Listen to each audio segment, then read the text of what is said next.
tell it straight to my face. Hey, it's your girl Moni 69 Ways, and I am here to do my finally caught up. And I have thoughts. I finally caught up on Stepfather that was on Tubi, and also Strong that's on Peacock. As well, I'm watching Xmen 92 season 2 and Raising Kanan. I'm just come down here to get my thoughts and talk about each movie and each show. Get my thoughts on it because I said I was gonna talk about it and I ain't never got a chance to because what life was life in, okay, over here for your girl. And I hope everyone can hear me. Let me check. Mm-mm.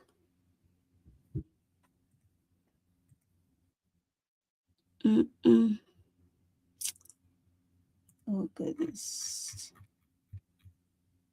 I have nothing prepared. Hold up a second.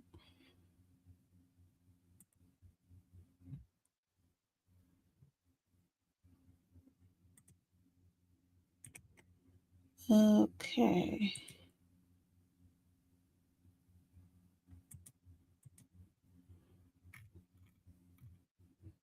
Hope everyone is doing well today. It's good Sunday. But yeah, I had to come down here, talk about some things. Hmm.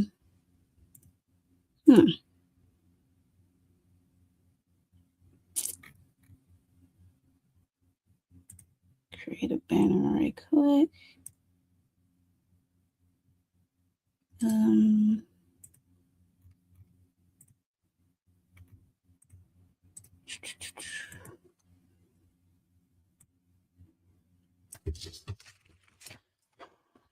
Okay, give me a second.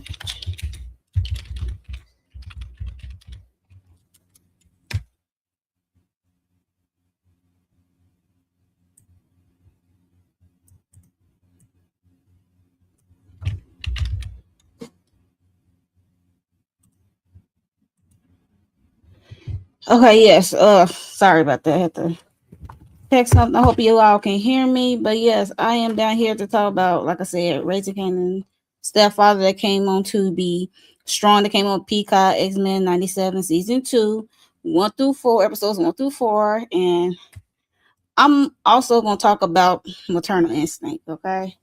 Um that was a crazy documentary. So let's get into I'm gonna start with maternal instincts. Let me talk about that. Cause that was crazy. I'll get out. Let me change it up. Okay. Cause that lady was crazy. Crazy. Okay, so yeah, so maternal instinct, okay. Let me talk about it. I got some screenshot of this lady was out her mind. I have no words for it. It's just like what? And then as the documentary was going on, I know for me, like I realized like I did hear that on the news. I did see that come across the news. It was happening during COVID. So yeah, it brought my memory back to that incident. So I was like, well, unfortunate incident. And it was sad. So let's talk about maternal instincts. So this came on Netflix, I think in June. But yeah, so this is a true crime documentary detailing the disturbing 2020 case of Taylor Parker, an East Texan woman who faked an elaborate pregnancy and murdered an unexpected mother to steal her unborn child. Wow, right? The film heavily featured police body cam footage and interviews with investigators and the victim's family. So yeah, so this documentary covers the 14-month span of Taylor and all her doings. Like Taylor and her partner, I think his name was Wade, and his family and his friends, some of her family and friends, and innocent bystanders. Okay, they come in her raft. So there was a 14-month span of this con. Okay, we have Taylor Parker, right? She met this dude named Wade. Child, she took a liking to him right away. She telling him that she from the other side of the tracks, meaning she coming from money. And mind you, he's like a farmer. His family is dealing to farmland and stuff, and they is not doing well. They not, they have a little struggle. Okay, so they doing a farm life, so they not coming from money, and they believe her ass. Okay, and she comment talking about how her mama's making hard for her, about the will that her grandmother left her some money, and the mother is in the way and stuff like that. It was crazy, crazy, crazy, crazy. Hey, Candy Love. Hey, girl. Yeah. So, like I said, she saying she came from money. She saying how her mom is making it hard for her to get her inheritance. I think she said the inheritance came up to be like $8 million at one point. I'm like, $8 million. Okay. Mind you, Wade and his family are taking her word for it, okay? And they somewhat got excited, like, oh gosh, you hit the jackpot, whatever. Because like his family works hard. They doing that hard farm life. They work hard, to keep up what they got and make ends meet. And she is she is conning him. And I'm looking like, as time went on, mind you, this happened all in 14 months. Okay? All in 14 months. That wasn't day long. And then she's talking about she ended up moving out her place, end up pushing herself into his place. Okay, like crazy, crazy, crazy. She moved in fast on him and his family, and she just talking about how hard it is. Her mama's making it difficult for her. Woo, woo, woo, woo. She ain't gonna get her inheritance. Yada yada yada. And I'm looking like, Wade just going for it. I'm like, why you like? For me, Wade been with her for like 14 months until to the end, right? He never met her mother. No one. I don't think he ever met no one. It's crazy to me. Like, how you gonna be with this woman? She living with you. You never met her people. Wow, crazy. I didn't get it. But yeah. So Wade, uh, he was like, taking a liking to her because her personality. She got a bubble plus personality, and at one point she was so excited that she said she about to get her inheritance. Is she almost this close to getting her inheritance, right? And she up there buying, she going stupid crazy. She so-called buying his family cars. She got him a pickup truck, got the mom a car, and she tried to, because mind you, Wade, her boyfriend, wanted a ranch of his own. He want to do his farm like he want a ranch of his own. So he is over there like getting excited because she supposed to put up, I think, like $2 million for this ranch or whatever. And he getting excited. They getting all the paperwork ready and stuff. And child.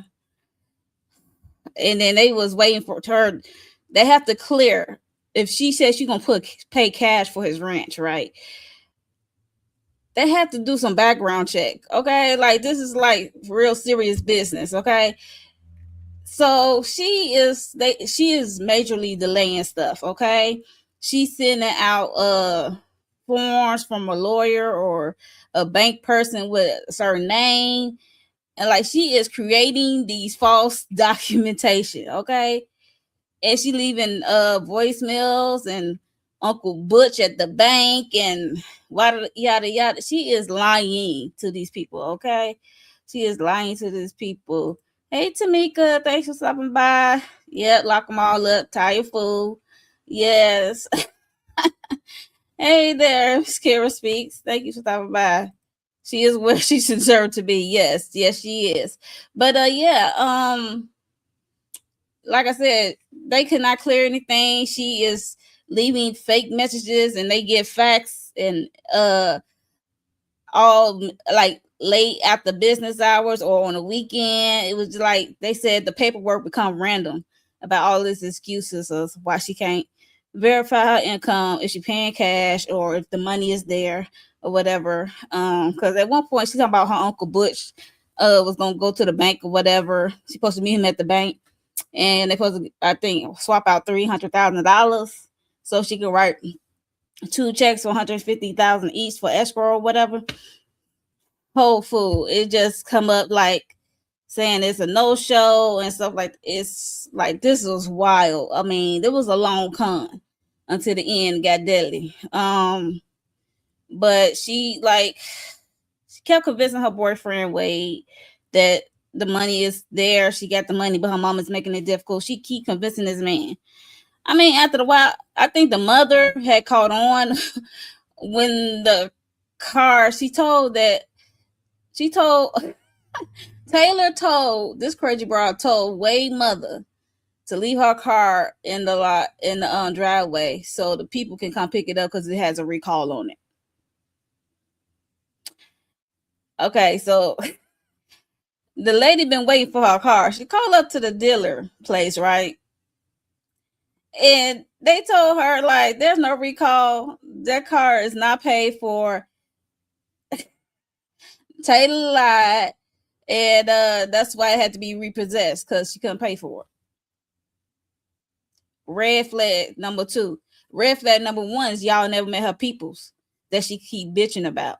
Like nobody did no background check about this money, and she keeps talking about all this money she inherited, and nobody do a background check. I mean, I know y'all in a rural area, but like y'all do have some ways to find these things out. Okay. I know y'all in a small town in Texas, but yeah. But yeah, so what else happened? Child, I think she felt because Wade at this point it was a point in the relationship, I think like within 4 months or 3 months, that Wade was slowly pushing her away because this is because in his mind he was like, all this is happening so fast. I'm like, you think? I mean, you accepted this truck she gave you. It's like a lot happened. She keep talking about this money she supposedly inherit and whatever. Like, yeah. And he kind of created this. I'm like, it's too late to create this. And she moved in on your ass.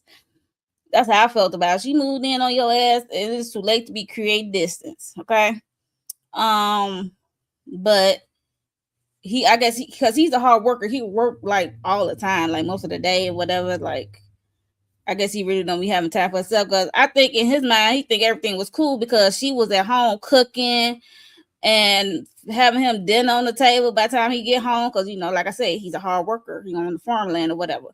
And like she basically playing wifey duties while being a wife, but she was doing all this stuff. But like I said, like he wasn't like really rushing the relationship. She was, but he was so laid back he didn't even say nothing. He didn't even say nothing at all. It was just crazy, but he was so laid back. But at one point, like I said, she felt the distance, and then all of a sudden she's pregnant. Okay, so we gonna go back to her past story. Now her mama don't talk to her. We ain't know why, but until the end of this documentary, which was she afraid that, mind you, she has 2 kids already. That's the kicker. She got 2 kids, and she had her first child was at 17, right? And then at 21, I think she had the other one. And then she asked for sterilization. She wanted to no longer have kids anymore. Okay, no longer want to have kids anymore. So she was at 21 asking for this after her second child, and so she can't have no kids. So, and then she turned around in present day telling Wade that she's pregnant. How, Sway? How you pregnant? Okay, and then we get to meet her, like her friends, Mackenzie, and I forgot the other one. I think her name was Sophia, whatever. But like we get to meet them, and they talking about it. And then a former classmate. We had one former classmate who was black, who knew her from middle school to high school, and tell how her personality is made up. So so Mackenzie, they let it be known like she cannot have kids. She had a hysterectomy, and then they also had her doctor on there who she went to, who did the hysterectomy and who like birthed her 2 children that she already has. And yeah, like I said, it's just crazy. And yeah, they let it all be known. Because mind you, Mackenzie, I think she had got married, and then she said she having a hard time with pregnancy, getting pregnant, and then she got pregnant, and then all of a sudden Taylor crazy ass want to be pregnant too. Okay, she said she was so, she's like, we are friends, we are close, we like we know each other for a minute, but it was starting to get too much. She was like overcrowding her. She asked her for her login, for her chart login, her medical login. I'm like, you are crazy. Crazy, and sick. Yes, Tamika, sick. Crazy. Why did you asking for her login to her and asking, can you come to her appointments and what time is her appointments and when is her appointments? Like, are you okay? And then that's when Mackenzie, her friend, had like created some distance, kind of like cut off because it got weird. Okay, it got weird, and that's when she found out through social media and stuff that she had told Wade that she was pregnant. And they know damn well she couldn't get pregnant. They know, but not Wade family in his community know. Okay. But my thing is like, yeah, I know. I mean, I know Mackenzie want to create distance. Don't want to deal with her crazy ass, but like, you should at least try to get somebody a heads up. Like, what's going on with this crazy chick? So yeah, she also they also show her a former co-worker. She did have a job at one point, and then she always bonding, trying to have similar situation as the other person. Because mind you, her ex co-worker said she lost a child and she's mourning over there, and then Taylor said she lost a child too at birth. Whole damn lie. Whole damn lie. Okay. And she also worked as a photographer, so she was like a freelance photographer. She did some photography work, and she did like, I guess, weddings and I guess birth announcement celebrations. And she did a wedding for Reagan Simmons Hancock. It was a young lady. She had got married to her husband Homer. It was just so beautiful. She was like really in a party. They said she was so involved that they thought she was a bridesmaid. That's how involved she was. She was taking pictures, and then after a while they became friends. So they would hang out every now and again, became friends. Be at her family house, at the dinner or whatever. So I think she's like 6 years older than Reagan. Taylor is like 6 years older than Reagan. So they became friends. As time went along, this con, as she told Wade she was pregnant. Mind you, she had her daddy and the kids in. I don't know if they was in on it or they knew about it, but she told them, I think, as well. And she had a gender reveal party, and she had a Wade girlfriend, his wife, I should say. I think her name was Stephanie. Shout out to Stephanie because her ass was on it as soon as she saw that gender paper, which was dated to 2016, and she had to call her like, okay, you sure this the right doctor paper that the doctor sent you about your gender? Is this the correct gender? Because it got 2016 on it. She been suspicious ever since then. Okay. And then and she's the main one who created her follow her activity on social media, because Taylor, she always posting on social media, she always taking pictures. So she says like 1 minute she look like she have a flat stomach, the other minute she had the belly, because she had a fake belly, a pregnancy belly. Okay. A pregnancy belly. Crazy, right? Because time gonna go along. If you gonna keep up with this clown, you gotta have the fake belly.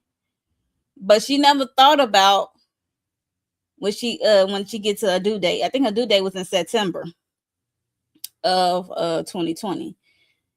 And yeah, so she never thought to go that far. Like, how you gonna produce a baby if you're not really pregnant? Okay, how you gonna produce a baby when you're not really pregnant? She never thought that far. I don't know. She just liked the aesthetic, the look of it. She is putting on this gender reveal party. She is doing a baby photo shoot, a pregnancy photo shoot with Wade. He just is smiling, going along with it. And then after a while, the family was starting having questions, like I said, about the money thing. She bought a car for the mom, and the car got taken away, and she not coming up the money for the ranch that she was gonna buy Wade. And child, this girl. So fast forward, we're gonna get fast forward to that day. Imagine she went to 10 months. She went to 10 months. Okay, she's supposed to be doing September. She went all the way to October, and she was like in a panic. Okay, because she know she's not really pregnant and she cannot produce a baby. At first, we see her typing stuff and looking up like how to adopt a newborn and how to do a C-section. She was like Googling weird stuff like that's very questionable. Okay, and she met up with Reagan October 7th. They hung out Starbucks or whatever, chill, whatever. And then like 2 days later, I guess she was supposed to go to the hospital, I guess, to induce the labor. And this is so sad because Reagan thinking like they cool, they are friends. And mind you, Reagan is pregnant now. Okay, this is the young lady she did the bridal the wedding photos for, right, that she befriended. She was 21 years old, she was pregnant, and she was 35 weeks, okay, alone. So she supposed to be hanging out with Reagan. No, she was supposed to go to the hospital. Let me take that back. She's supposed to go to the hospital October 9th that morning, and Wade was supposed to go with her. And she made Wade go to 4 hours away from the house to do this delivery, these hogs or whatever. Talking about somebody ordered some hogs. Man, it was her ass. It was her ass leaving a voicemail or whatever, talking about a delivery for some hogs at I guess as a to one of their peoples. And when Wade got there, they were like, we didn't order no hogs or whatever. And they were like, did you talk to Taylor? He like, yeah, that was like weeks ago. Weeks ago. And he was like, what? Mind you, she's trying to get him away from the house because she's gonna go off and do what she about to do. I mean, she was creating very, very various distractions, like almost setting the house on fire or outside on fire. She set something on fire. It was crazy. It was wild and crazy, and I couldn't believe it. Yes, bananas. She need to be in the 5150 hole or wherever the hole is called down there, wherever the cold hole is down there in Texas. Because what the hell? The hogs Wade was delivering had more sense. Yeah, Wade, he's not the brightest. Like, his parents start to like warn, especially mom, trying to warn him, but he was taking up for his girl and he was trying to do the right thing. He didn't really want to be with her, but when she said she was pregnant, he was like trying to be the right thing and do the right thing and be there for her and the baby. Okay, because he didn't want to be like a deadbeat daddy. But so she trying to do all these distractions because she knows she is past her due date and she needs to produce a baby. She hung out. She went to hang out with Reagan for a little bit. They end up at Reagan house. Y'all, why did she cut that baby out that lady's stomach? Cut that baby out that lady's stomach. Mind you, she's 35 weeks. And Reagan probably, I don't know the details, but I can only imagine what was going through Reagan's head as this was happening to her. Because that is so messed up and effed up. You think You think you about to have this baby and your husband about to have this baby. Mind you, Reagan already had a child. She had a daughter. She had a toddler. I think she was about 3 years old. And then the mother had found out. The mother had found out that she was I think her name was Jessica. The mother, Jessica, had found out that she didn't show up for work and the baby did not show up for daycare. That's how she know. And she went over to her house, found her daughter. She was screaming and hollering. You hit on the 911 call. It was just so sad, so messed up. Okay, so messed up, and I can only imagine. Okay, your baby is going, it's like dead on the floor, blood everywhere. Okay, but at the time when her mom found her, she didn't know was the baby cut out of her or not. But the police had to come and find that out, and yeah, the baby was gone. And then mind you, as this was going on, her toddler is in the house. Toddler in the house, okay. One of the friends, family friends, had to go in there because the mama was so distraught. As you can hear it on the 911 call, and he had to step over over Reagan's body, because they heard something moving in the house, so they had to find the baby, the little toddler, her daughter, and he went to the back room and he saw a cover move like she was covering her head, and yeah. As soon as the baby saw that it was the family friend, she jumped on him so quick. I can only imagine what that baby saw. I just hope she didn't really see everything that went down with her mom, because that will stick with you forever. She's about like 3 years old, and you'd be surprised how much a 3-year-old can remember. So yeah, it was just so sad. And whew, yeah, so this dumb bitch, she is like on her way, talking about she on her way to the hospital, whatever. Mind you, when her due date came and all this time came, the clinic, the doctor she used to see, know she was cuckoo.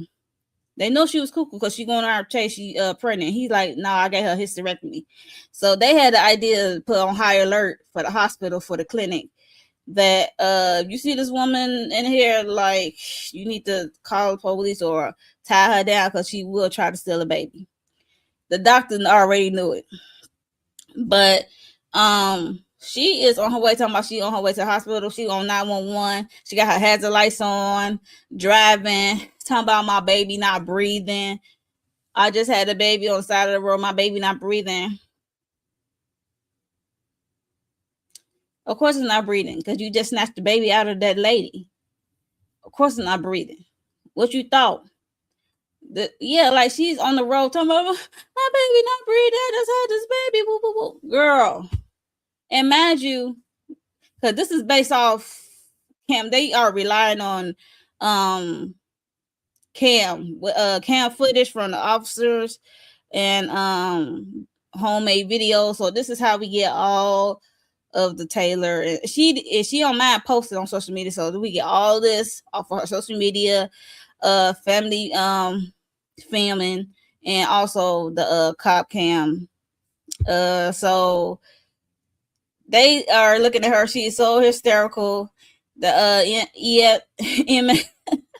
the ambulance came, and she is getting on the stretcher, right, with pants on. If you just had a baby, them pants would not be on, and it will be bloody. Okay, as I would say, bloody. But yeah, so she get in the stretcher, child. They get her in the hospital. That doctor did that dang on exam on her. They said that he said ain't no baby came out of there. He said ain't no baby came out of there. Child, they asked her what happened. She's like up there crying. I just had a baby. Woo, woo, woo. Like, no, honey, you couldn't possibly have that baby. You was not bleeding down there. You not hemorrhaging. Like, you not losing blood of anything. So yeah, child. This girl, mind you, they putting two and two together. Like they know that she did something to Reagan, and they had to call Wade. Wade was on his way, so Wade had to go and then go. They had to pull Wade into a room and tell her what went down, and he couldn't believe it.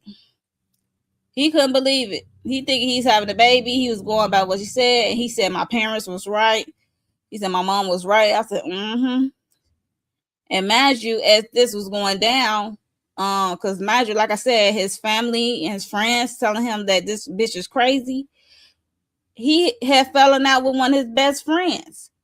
I think his name was Cody. Cody and Stephanie. They are married, and they are his friends. So he fell out with them. And after a while, they came back around. I mean, after everything came out that she unalived, that Taylor unalived Reagan and stuff like that. So, yeah. So he fell out with his best friend over this chick, this crazy broad. So, she got arrested. And she went to court in 2022. Child, she was sentenced to death. Okay. This was like a capital murder. She was sentenced to death.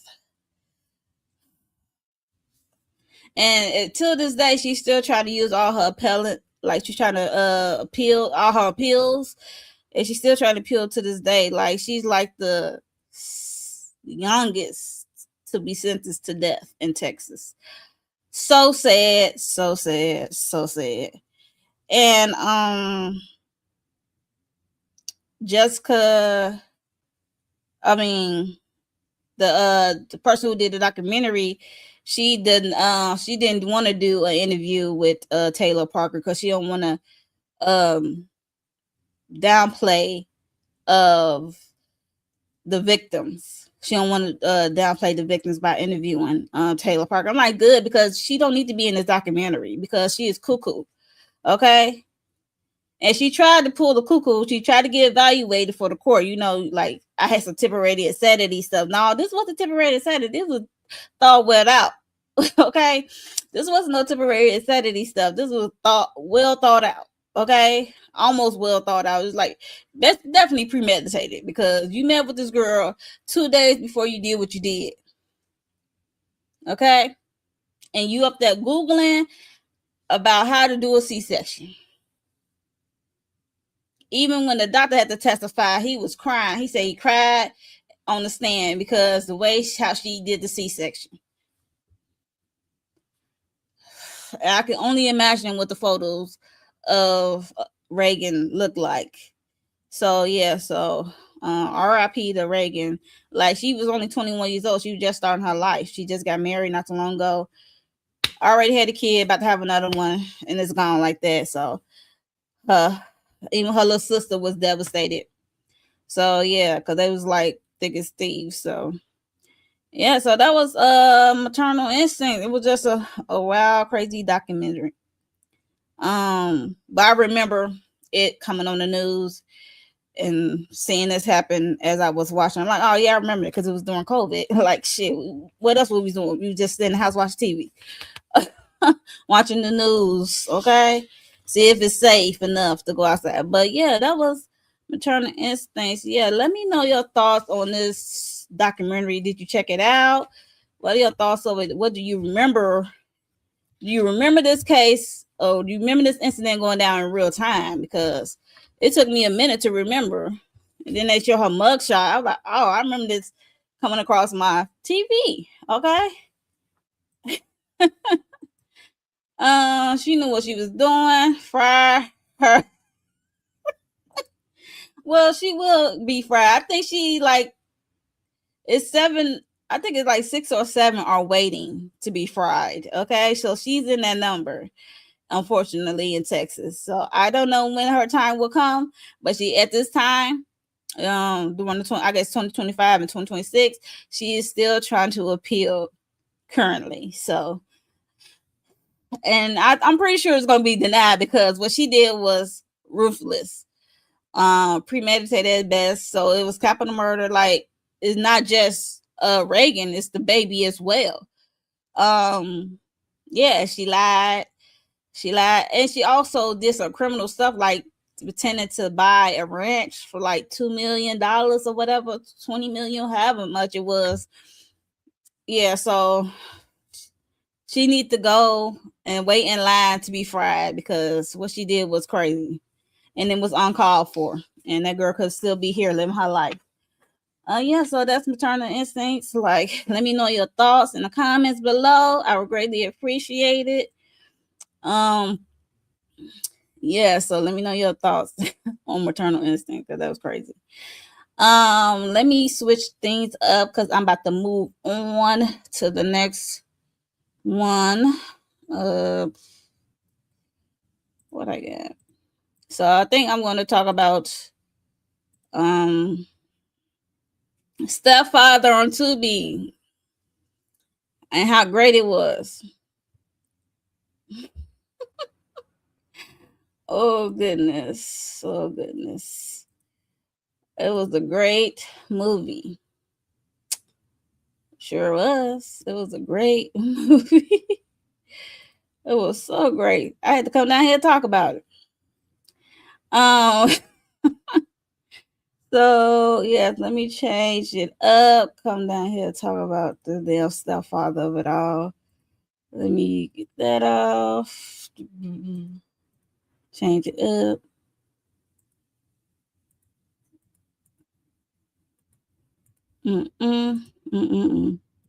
Cause this was a doozy. This is one of the movies that I said I was gonna talk about. And I get a chance to talk about, like I said, life was life and okay for your girl over here. And I wasn't able to do it. Y'all know how I be. Y'all know how I be. This is a stepfather.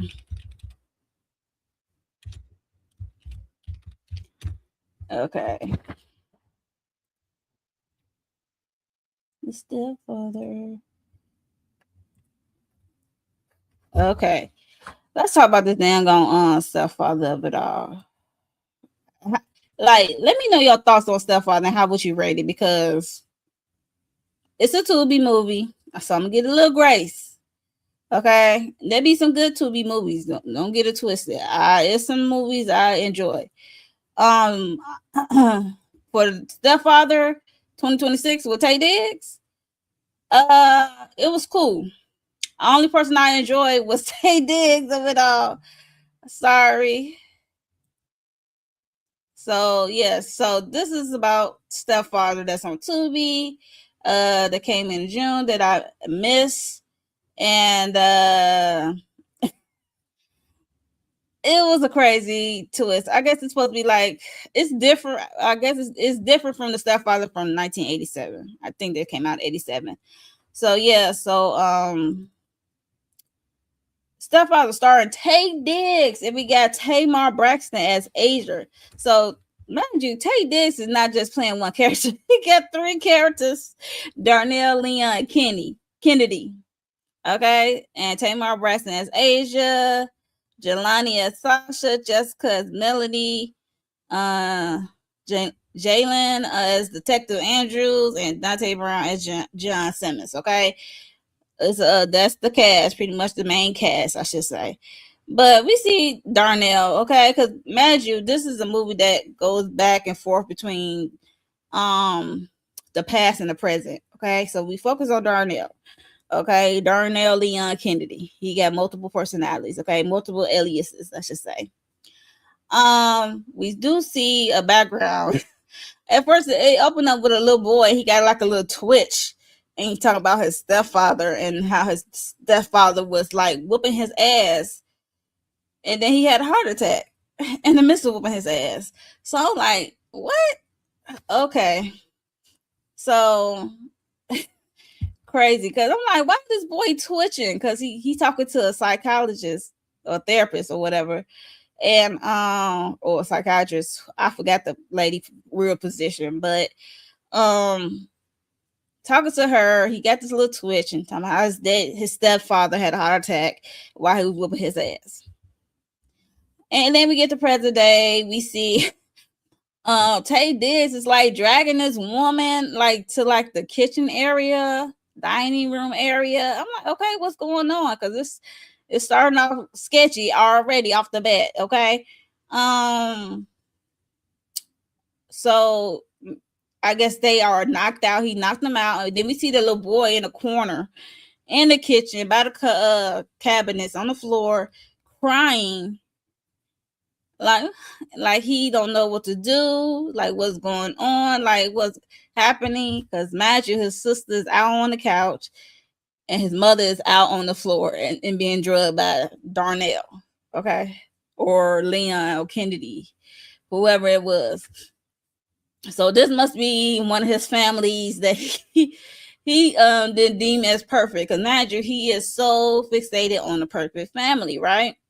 And we come to learn and find out that he gets this from his stepfather, who was beating him. Okay. He picked this up from his stepfather about being perfect and whatever. He would get him whoopings and smack him and stuff if he wasn't presented as perfect. Like I said, only acting I like was Tay Diggs. Okay, I'm sorry to you, Tamar. I mean, you did your best. Okay, you did decent. Okay, I think the little girl Sasha did better. Okay, because she had attitude. And Melody did good too, but yeah, this was just crazy. Because if he don't feel like the family he created deemed as perfect, if he see a crack, okay, he will start from scratch. He will end you and start from scratch. Okay, talk about effed up, right? That's so effed up. I mean, he a charming man, okay. And then we see Tamar in her life and how she is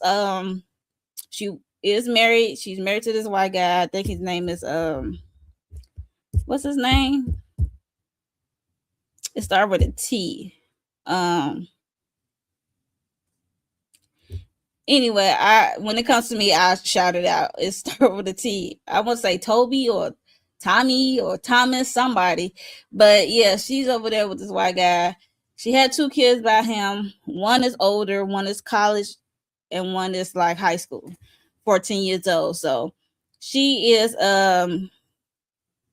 going through it with him. Imagine he broke up with him. I mean, he broke up with her to go sleep with the secretary.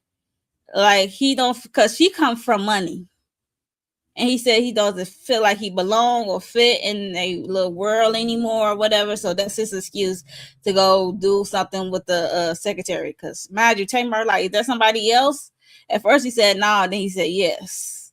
Just the lying. So yeah, so like I said, she got that going on. So basically they're going through a divorce. Mind you, we get to Tay Diggs. He at the police station. He is like acting his ass off, okay? Because he's talking about he went to the store and he came back. The house was on fire from the first family we see. He lit the house on fire. At first, he was doing a dance to some music. I'm like, this nut. And then the house got caught on fire. It was an electrical fire. I don't know how he made that come to be, but yeah. So the first family is out of there. Okay. How he came into Tamar and her 2 daughters is at the grocery store. So he's like putting his charms on and ear hustling. Because mind you, like I said, she divorced their father, and the daughter Sasha's talking about how she I guess they talking about their taste palette for his food and seasoning of it all. So he trying his way, talking to her and debating her about, like, I guess food choices, what have you, and just trying to get her to come into his web of deceit and lies, or his perfect delusion. Trying to get her to come his way to, like, I guess eats. Like he said he cooks. She was like, I never heard of you, because imagine he's saying like he a chef, but he not really a chef. But he said you should try my food, whatever is the best, whatever. And child, they making small talk, and Sasha was growing very ill of this grossness of this strange man flirting with her mama. And yeah, so I guess they exchanged numbers and went about that way. Yeah, I guess. So 6 months later, they married. They elope. I said, you got to be kidding me. 6 months later, like he moved fast. If 6 months, he talked her into eloping within 6 months. And the only person who like really accepted him is the mom and the other daughter, the ones in college, Melanie. She automatically called him dad. Crazy, right? Sasha is like, no offense, like no shade, but you was not my dad. You my stepfather. Like, I already got a daddy. Okay. But yeah, so like I said, they eloped 6 months. Even her best friend, Asia best friend, played by Tamar, was upset. His name was Brett, I think, and he was upset. He was like, y'all could have called me, I could have came. It was like they were like, it was just last minute, it was just quick. I'm like, yeah, because he got you. He got you, okay? In 6 months, he got you. So that was having a little party celebration about the marriage of it all. So they had like friends over. And child, what I was about to say.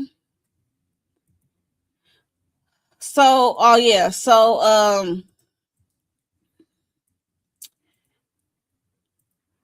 he is like I said, he's a charming bug. Now he has become very creepy. My at you, like he is spying, he is staring, he eavesdropping on the girls, and not just the girl, because Melly got a boyfriend, and he's I want to say Latin or white or whatever it mean, but I guess they go to the same school, and yeah, so they go to the same school, and he spent the night. Okay, mind you, he spent the night at the house, and he even came in and see them in the same bed together. Like he is like a creep, just watching. Okay, crazy. So as time went on, it couldn't be that long, because he even Melody had to commend him by like how things almost perfect, like you making my mama happy, and you make my mama happy, so it seemed like it's almost perfect. He was like, it is, huh? He like, that's like what he want to hear. He want to hear that how their life seems to be perfect. And Melody, she's the oldest. She know her daddy ain't ish the way her daddy treated their mom, right? And she automatically, I don't know, she automatically within 6 months calling this man dad. Okay, I think she think doing that to get under her real dad skin.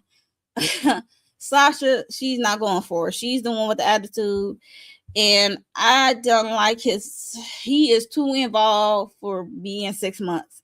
Like, ladies, like, how quickly involved will you have your dude or your significant other in with your daughters? Not just the ladies, the fellas as well. Like, how quickly will you have your woman or your wife interweaving into the personal of your children? Like, I need to know how quickly should they, because this is in 6 months. Okay, they know each other for 6 months, they got married within 6 months. Okay, so I need to know how quickly would you intertwine these people into your children's lives. So let me know in the comments below, because this was fast. So she is like over the hills, like in I guess in love with him, Asia, but I don't think she really in love, because Ty had told that later in the movie. Like, she not really in love. She is like in this bubble. She thinks she in love with this man, but she really ain't in love with this man. As time went on, like I said, he is like so controlling, and we also seen like some intrusive things that he want to do in the present that he doesn't do. It's like this daydream of it all, like what he want to do, like slap Melody boyfriend, but he doesn't do it, or slam down Sasha on her bed, he doesn't do it. It's like these moments we thinking like, oh damn, he really doing it, but no, he didn't do it. But when we got towards the end, he was actually doing that ish. Liam was popping out of Darnell. Okay. Okay. Yes, it was too fast. That's I know. That's what I'm like it's just too fast to intertwine your significant other in your kid's life like this. 6 months, that's so quick. And then that's just a setup for your pain for later, most likely. Like, I guarantee you it will not end well for you and your kids. You're gonna be suffering, and you don't know why you're suffering, because you don't really know this person.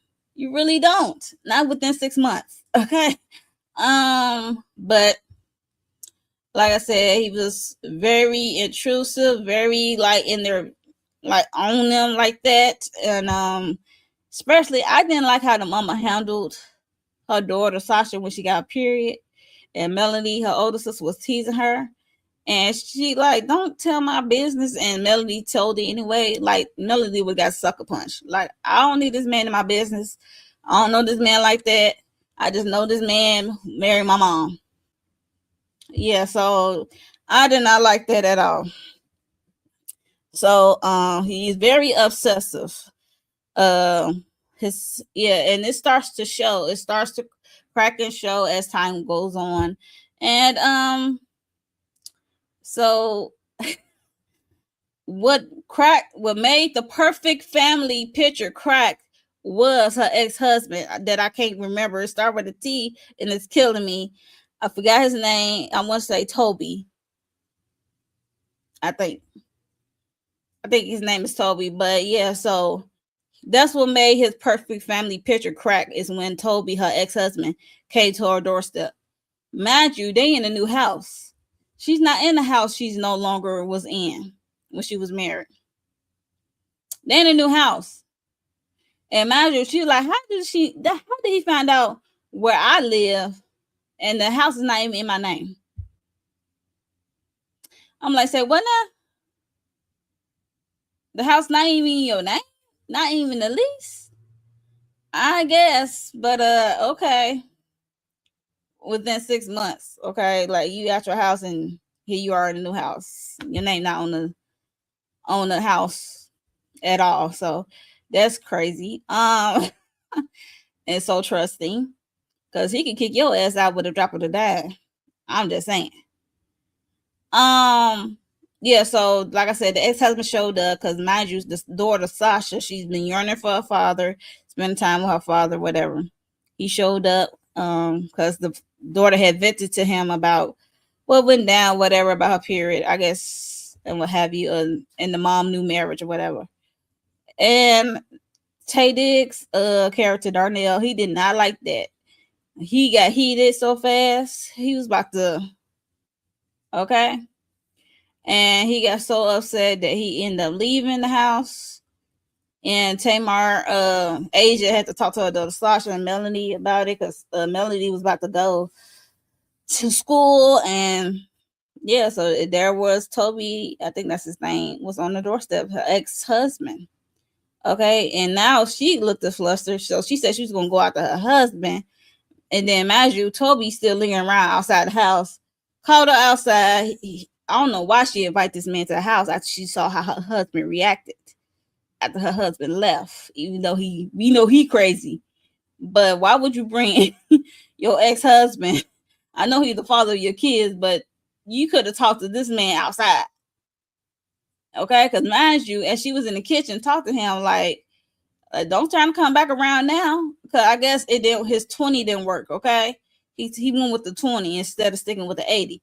So she said, don't come around now. Yeah, you was with the secretary. He said, you know how guys are when they know they effed up and they trying to come back around. So mind you, like, they are getting close in space. almost looked like pelvis to pelvis, and he went in for the kiss, and here come Cray Cray Darnell, played by Tay Diggs, coming in, catching him, and then it was over. It was over for this dude. I feel sorry for her ex-husband Toby, because he didn't really get a chance to explain. Well, you really can't explain yourself way out of there, because you was like kissing on, even though it's your ex-wife, but you was kissing his current wife. So he beat the brakes off him. Okay, he beat his ass so bad. It's crazy, terrible, crazy. But he beat his ass so bad, like he would not stop. She was like, stop. Okay, it's enough. You know, he even backhanded her ass, because her ass tried to intervene. He backhanded, and then he took a short pause, and then he commenced to kicking old dude's ass.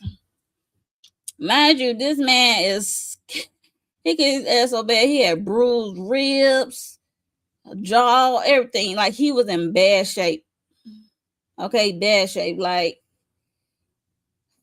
and they at the jailhouse, at the station, police station, talking about I saw him pushing up on my wife and whatever, and and he came after me, like he came in my house pushing on my wife or whatever, woo woo woo.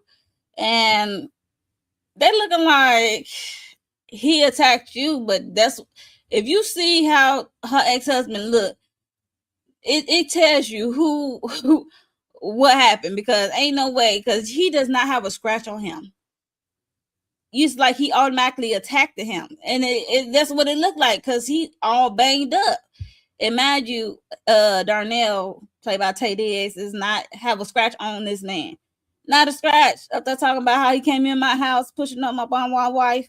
You think I wasn't supposed to do nothing? Like, you wasn't supposed to like beat him to almost death, and knowing that's the children's father. But you know, he is not a part of your perfect family, because we get to that perfect family of it also. He is not part of the story. So yeah. Fast forward, child. Tamar I remember talked to her friend, and saying how she's still in love with her ex-husband, and she said and she admitted that she did move fast with Darnell, and Darnell's having a breakdown, because mind you, he feeling that she still has a still love for the ex-husband. He just said, she said she's a good woman, but she's not good enough. We know what that means, because he's cray. Okay, he is going off. He is remote to go off having this perfect family, whatever that look like. Okay. Yeah, so there's that. And then we got to talk about the detectives coming into play, because mind you, this is like, he did this to 3 other families. I think he did it to 3 other families. So I think Tamar is his 4th family, if I'm not mistaken. So we got the detectives into play, and I didn't care for these detectives, because they was getting on my nerves. So bad. They was getting on my nerves. I didn't care for the detectives. Especially the rookie. He was, the way he was talking shit. I guess that's supposed to make him seem like an asshole, make him seem cool. I did not like that at all. But we get detectives involved, and they trying to crack the case, or trying to find Darnell or whatever, or Leon, whatever name they trying to find. But they did find his therapist, psychologist, psychiatrist, whatever. They did find her, and she just told them like how he be calling. He called every time he's happy, which was the 3 times, and then he'd call when it's not going his way. And they're like, and you did not think to tell the authorities? She said he also is a smart guy, because when he do talks to her and call her all these times, when he dealing with these families, he get off so quick. He don't stay on the phone more than a minute. So that's how smart he is. He don't stay on the phone with her more than a minute, because he know that his call could be traced to his location. So he's trying to stay 60 seconds or under with the phone call with his therapist or his psychiatrist, whoever she is. And because I said the same thing, which she was like, he called me every time he get a new family. He called me when it don't work out. I'm like, girl, you could have did better, but I guess how they write the script. So, like I said, he doesn't care for the ex-husband. He ended up taking out the ex-husband, child, choking him out, drug his lifeless body up top of the steps, and broke his neck, and tumbled him down the steps to make it seem like he fell down those steps and broke his neck. Now, if anybody's smart enough, knowing like those steps, if you saw those steps in the house, that's not, if you fall down those steps, there's no way you're gonna be able to crack your neck like that. Now on those steps. So yeah, so that was crazy. And Tamar just taking up for him at the police station about his interaction with the ex-husband was crazy, because I'm like, are you okay? Because you sound like a battered woman. Like it's her fault, like her ex-husband was trying to kiss her, whatever, like making excuses for him, like being that man ass, like almost to death. Crazy. But yeah, so like I said, he unalived the ex-husband, so he think that's out the way. But she still says she loved this man. And I think they should pause it. So they should she, I don't know if she want a divorce, she just need a break from him. I guess to see what she want to do, because like I said, they move fast. They did it within 6 months. They barely know each other, so there's that. And Smadru Sasha is trying to get in touch with her father, because she was trying to, they supposed to meet up for like lunch or come together, spend some time together, and she's been calling her father, texting him. He was a no-show. We know why he a no-show, because Darnell, crazy ass, went over to his house and finished the job. Okay? Finished the job, unlike that man. And we see at the same time Darnell is spiraling. He's breaking down. He had to go get a hotel room. He talking to his other voices in his head, like Leon Kennedy is like the devil and the angel, I guess. But he got voices in his head, because Madrid, like his psychiatrist, I think she is, said he had like bipolar, schizophrenia, and multi he had multi I forgot what she said. Anyway, he got multiple personality disorder, whatever, something like that. But yeah, so he's dealing with a lot.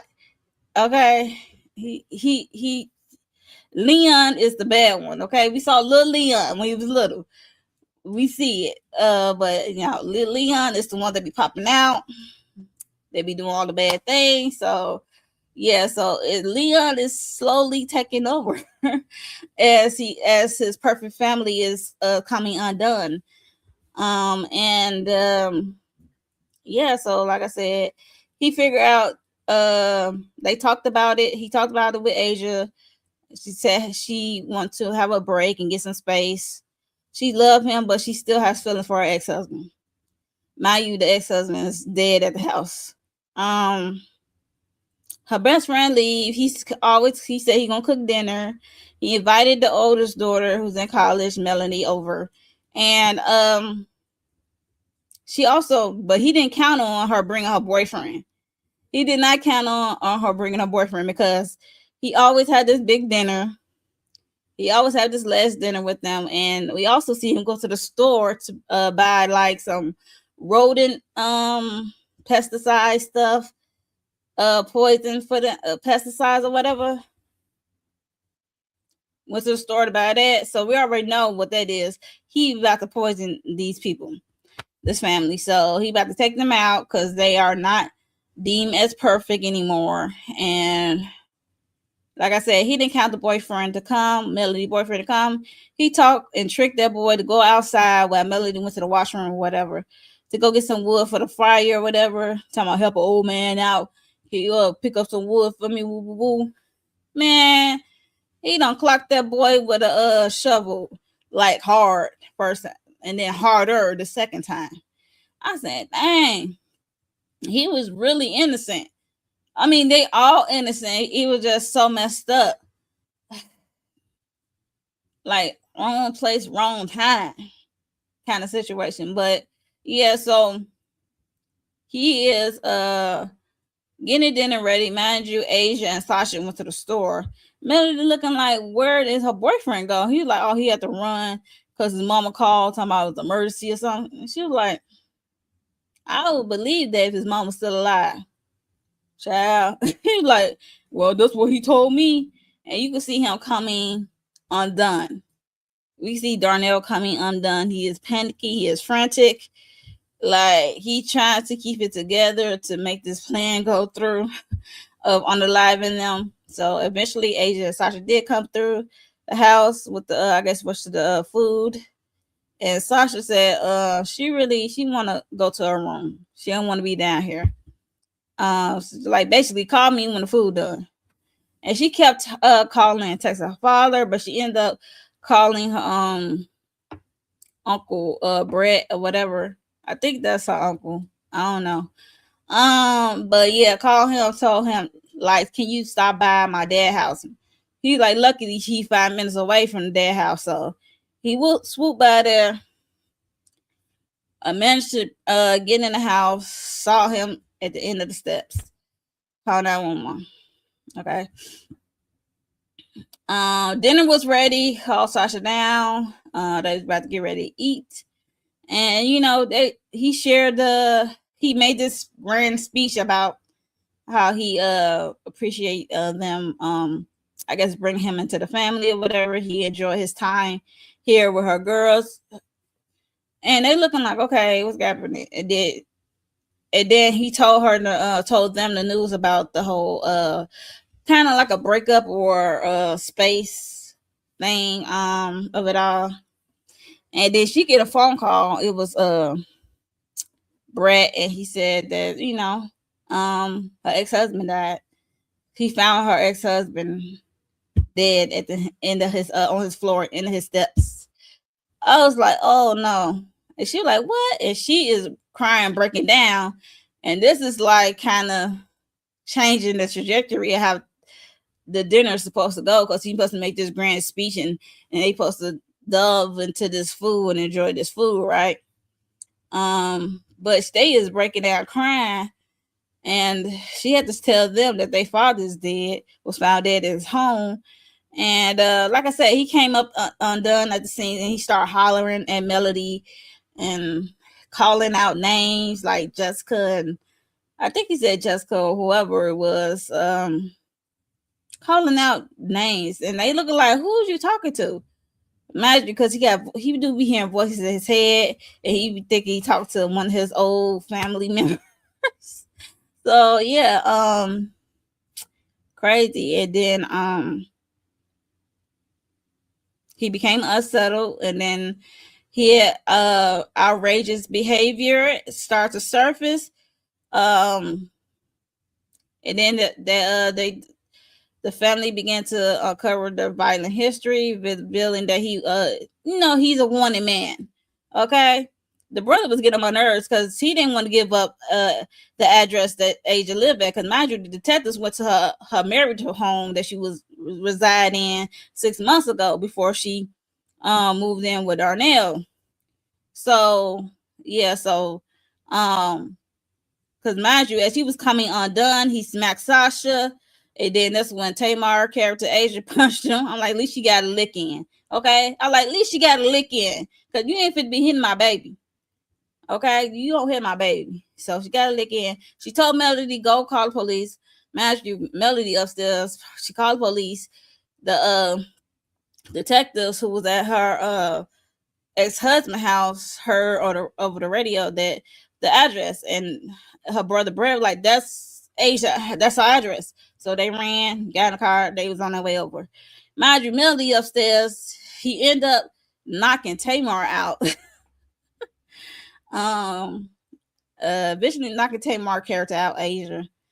And he went upstairs calling for Melody. He said, I hate to do this because you're my favorite. You the one who was calling me dad and stuff, but I gotta do what I gotta do. Cause mind you, like Leon took over the body. So she ended up jumping on his back out of the closet.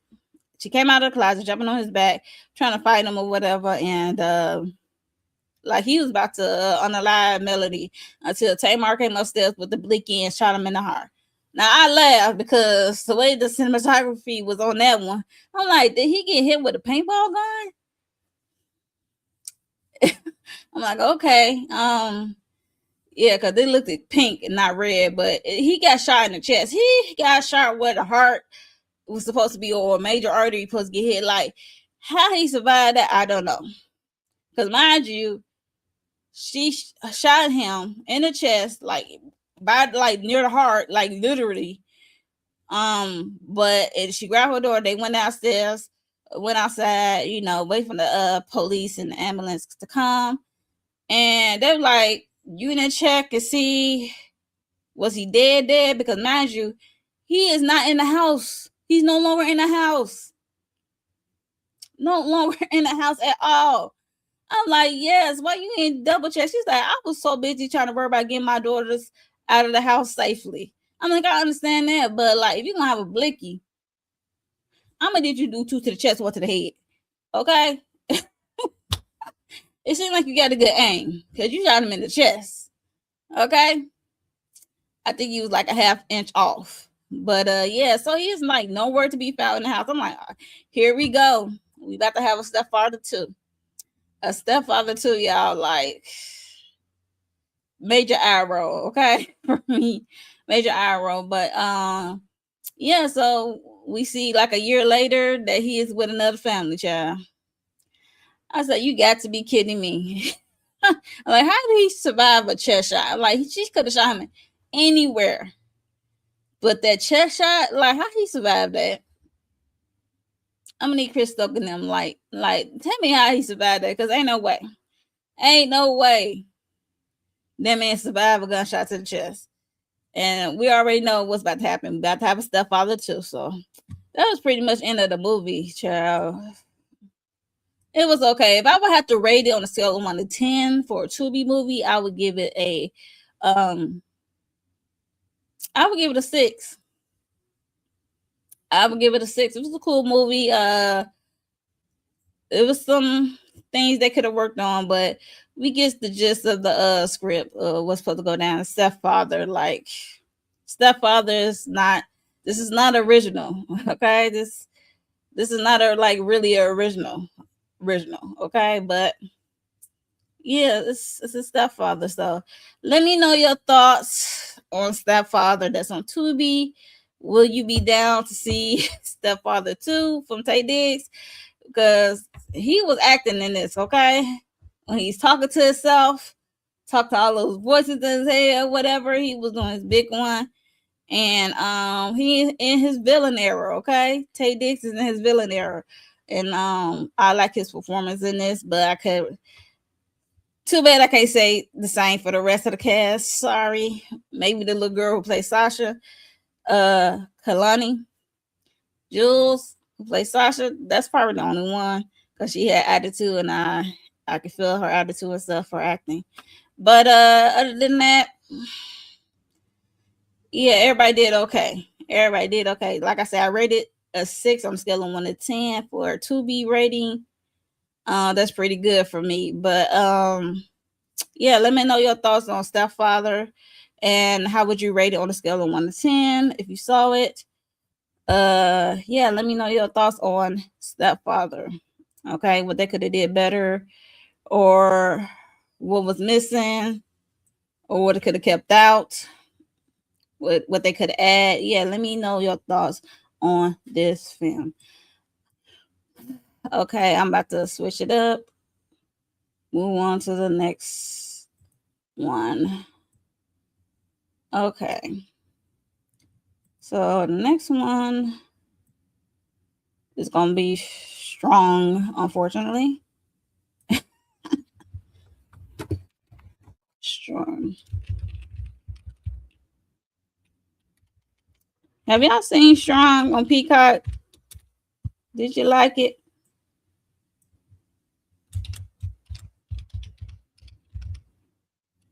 Did you like the movie Strong with Chloe Bailey? Because that's the one I'm about to talk about next. Um.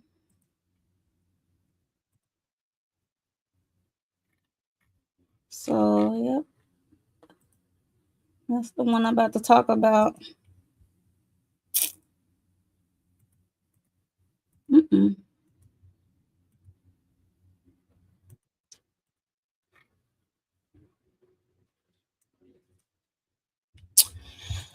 Okay. Strong, strong, strong.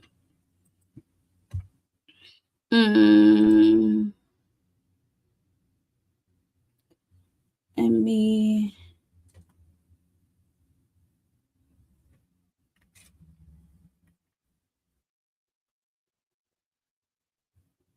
See.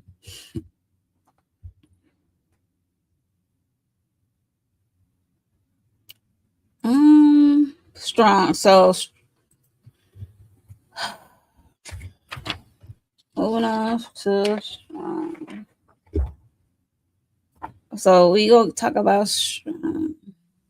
So Strong is star Chloe Bailey. This follow Layla, a talented violinist struggling to afford the high cost of living in Los Angeles. She accepted a prestigious, lucrative job as a live-in music tutor for the gifted granddaughter of an incredible, wealthy, influential family. However, as she integrates into their opulent world, she uncovers unsettling, dangerous secrets that force her into a psychological battle for her sanity and survival. So this is a psychological thriller.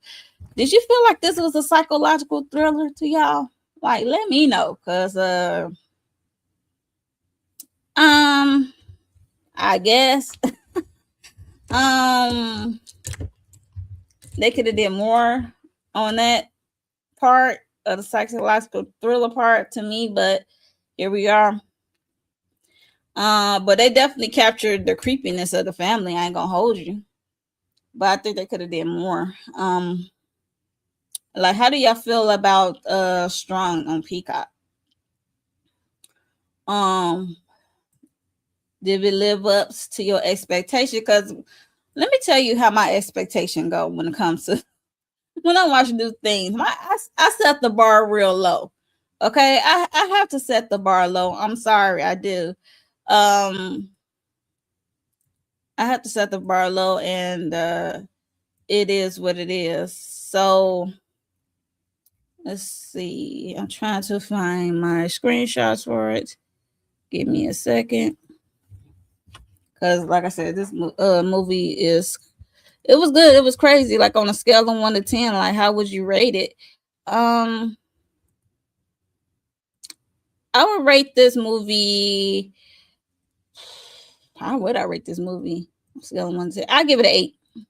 I give it an 8. I mean, I enjoyed it better than I enjoyed Stepfather. I'm not.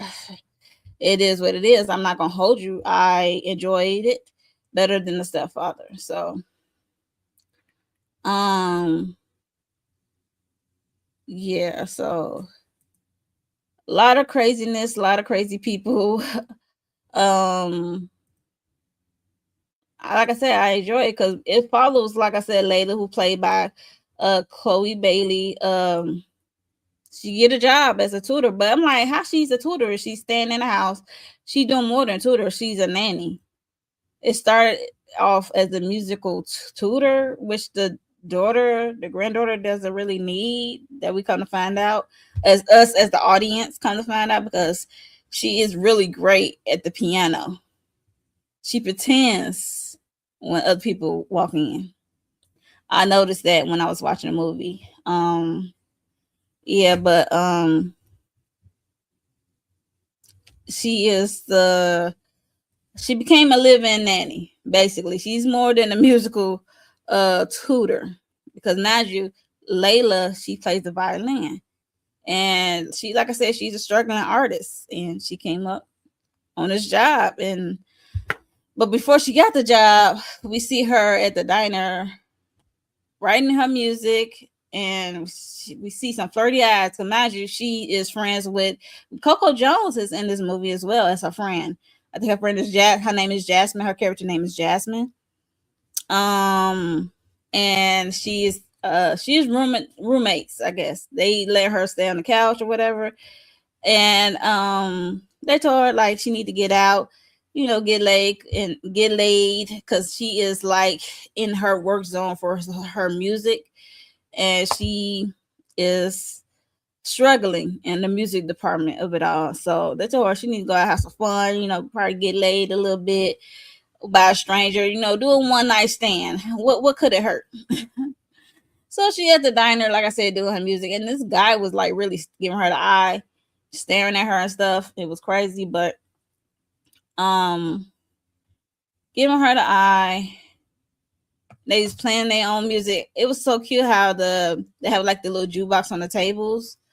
So you play your own music. You put a coin in there, put your own music, and then hey, look, they came. I guess he came over to her table, or she came over to him. But I know they came together, okay, because they was end up walking to I want to say a hotel, and she was like, I usually don't do this. Like, I usually don't do like the one night stands or whatever.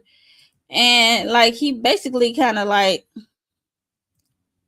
talk her into, I don't know, like he understand. He came off charismatic, understanding, like he not like gonna force her to do the one night stand.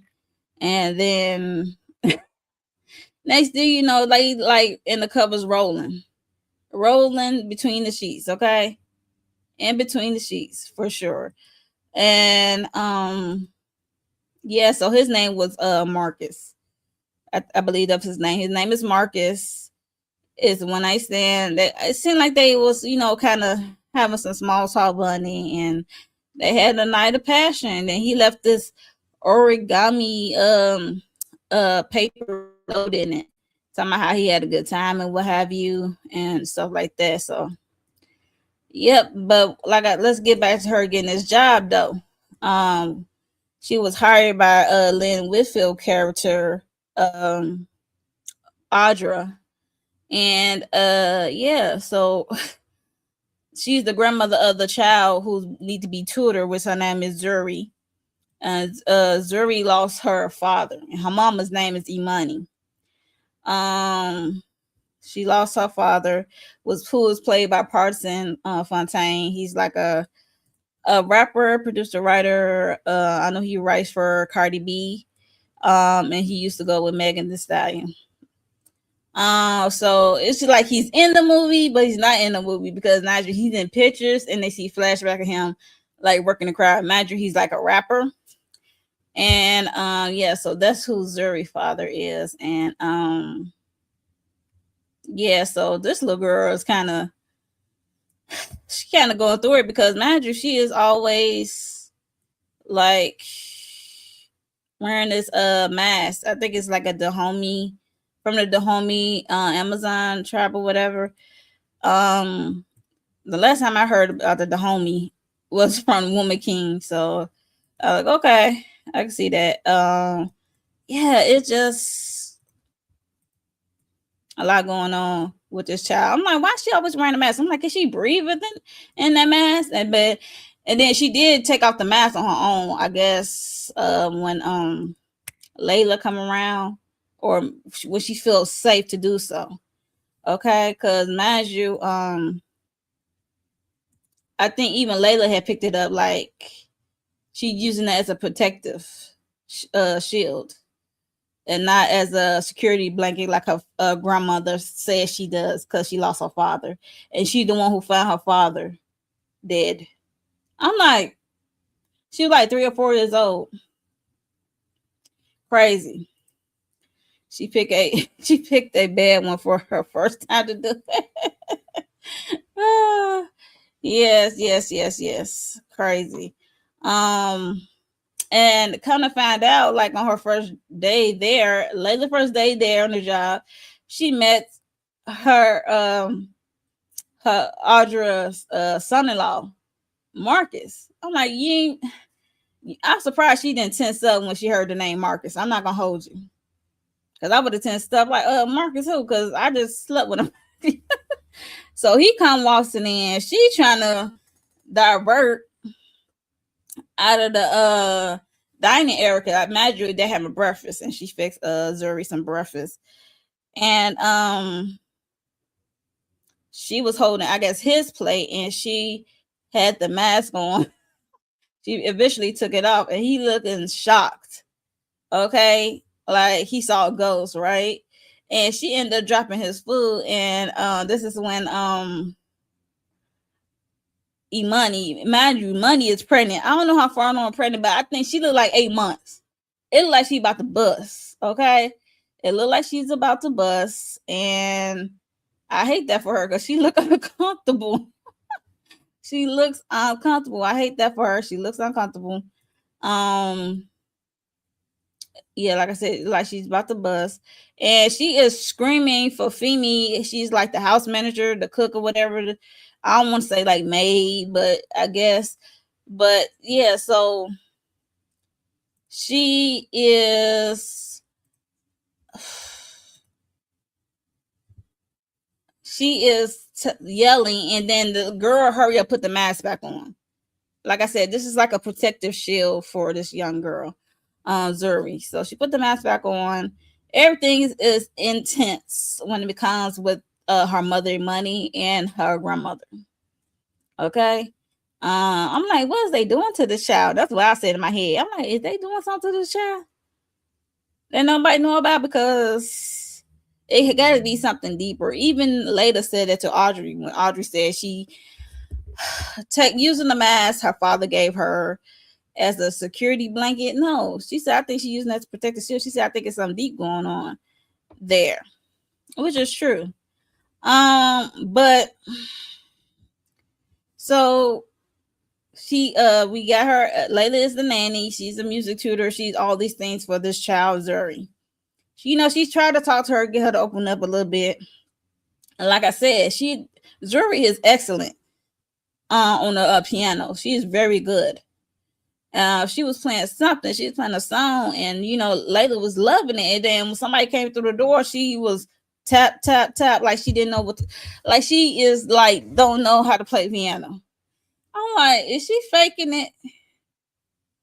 I'm like, what's going on? Imagine it must be surprised if she's great at the piano or whatever, because her father is a musician. So even though he's a rapper, he's still a musician. So that won't surprise me. But yeah, like she is going. This little girl is going through it, and then as we see, a stranger is peeping out Zuri and Layla. I didn't know who she was looking at, staring at first. Until I thought about it, I'm like, it couldn't be nobody Layla know because it's the way she reacted. I'm like, let me find out if this RGB, I think that's a Zuri father stage name. And let me find out that's his mother, because she is lurking outside of Zuri school, and she sees Zuri with this mask on, and see Layla trying to take her to her car and pull off, because mind you, she is walking with security. Okay, the first time we saw the lady, she ain't doing nothing. She was staring. She was trying to get I guess Layla attention, or Zuri attention. Okay, she got in the car, everything is crazy. Layla and Marcus, he was like, how do you, he said, are you stalking me? Like, how you know I stay here? She's like, I did not know you stay here. I got the job. I went for the job. I got the job. I didn't know that y'all was related or you stay here or whatever. And he tried to keep things on the low. He trying to make sure nobody find out, what have you. And I remember that little girl sneaking up on them. I'm like, y'all forgot that this child is lurking around. I'm like, and why y'all talking? Y'all trying to keep it a secret? Like, y'all is like tucked off away from, y'all looking suspicious, okay? Y'all are looking suspicious as hell. Talking in the corner. But yeah, so he knows they had they want to, and this is the man that she was telling her friend Jasmine about, like he rocked her world basically. And Imani kind of picking up on some energy right away with Layla. Picking up on some energy. I'm like, did she know that her husband and Layla had been together? I don't know, but she was picking up this energy, and she was giving Layla kind of a hard time. But the crazy thing, the story to be, is that Imani, who's with a partisan character, Zuri's father, ended up marrying his music executor, Marcus. So Marcus knew what's his name, RGB. He knew it, and then they got married, and now she having his son. I know people mourn different ways, but I don't want to be with someone who used to be friends with my man. Okay. And then as Layla had found that photo book of the both of them, of Imani and her late baby daddy, it seemed like they was in love. Okay. And it seemed like Imani is miserable within this relationship she with Marcus. So I don't know. Hey Lawrence, yes, I'm getting caught up. You enjoy Strung? Okay. Like, how was you rated on a scale of 1 to 10, honey? I gave it an 8. So Imani, like I said, she seemed miserable. She's pregnant and miserable. Like, she's not happy within that marriage. And I'm like, okay, they not happy, then what's going on here? Like, why is she having a baby with this man who used to work with her other baby, her late baby daddy, like Zuri's father, like that she was in love with. And I'm like, and why would you marry him? I cannot. And she seemed like she loves Zuri, but it's so intense in the house. It seemed like she love her and she don't, but she really do deeply care about Zuri. And so does Layla. Layla is like really deeply caring about Zuri, because mind you, she has a sister, I think her name was Shayna, whatever, who had died. So Zuri kind of remind her of her little sister who had died, I guess, from an asthma attack. And yeah.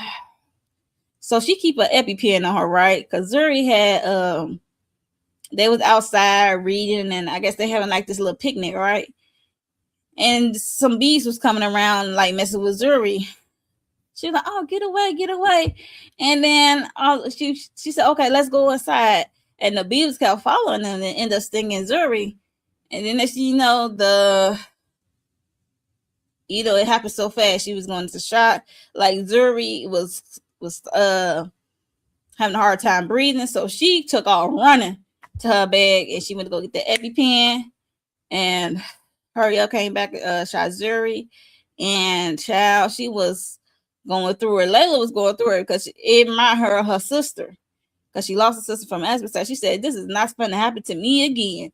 And she thinking like she could have did something to save her sister.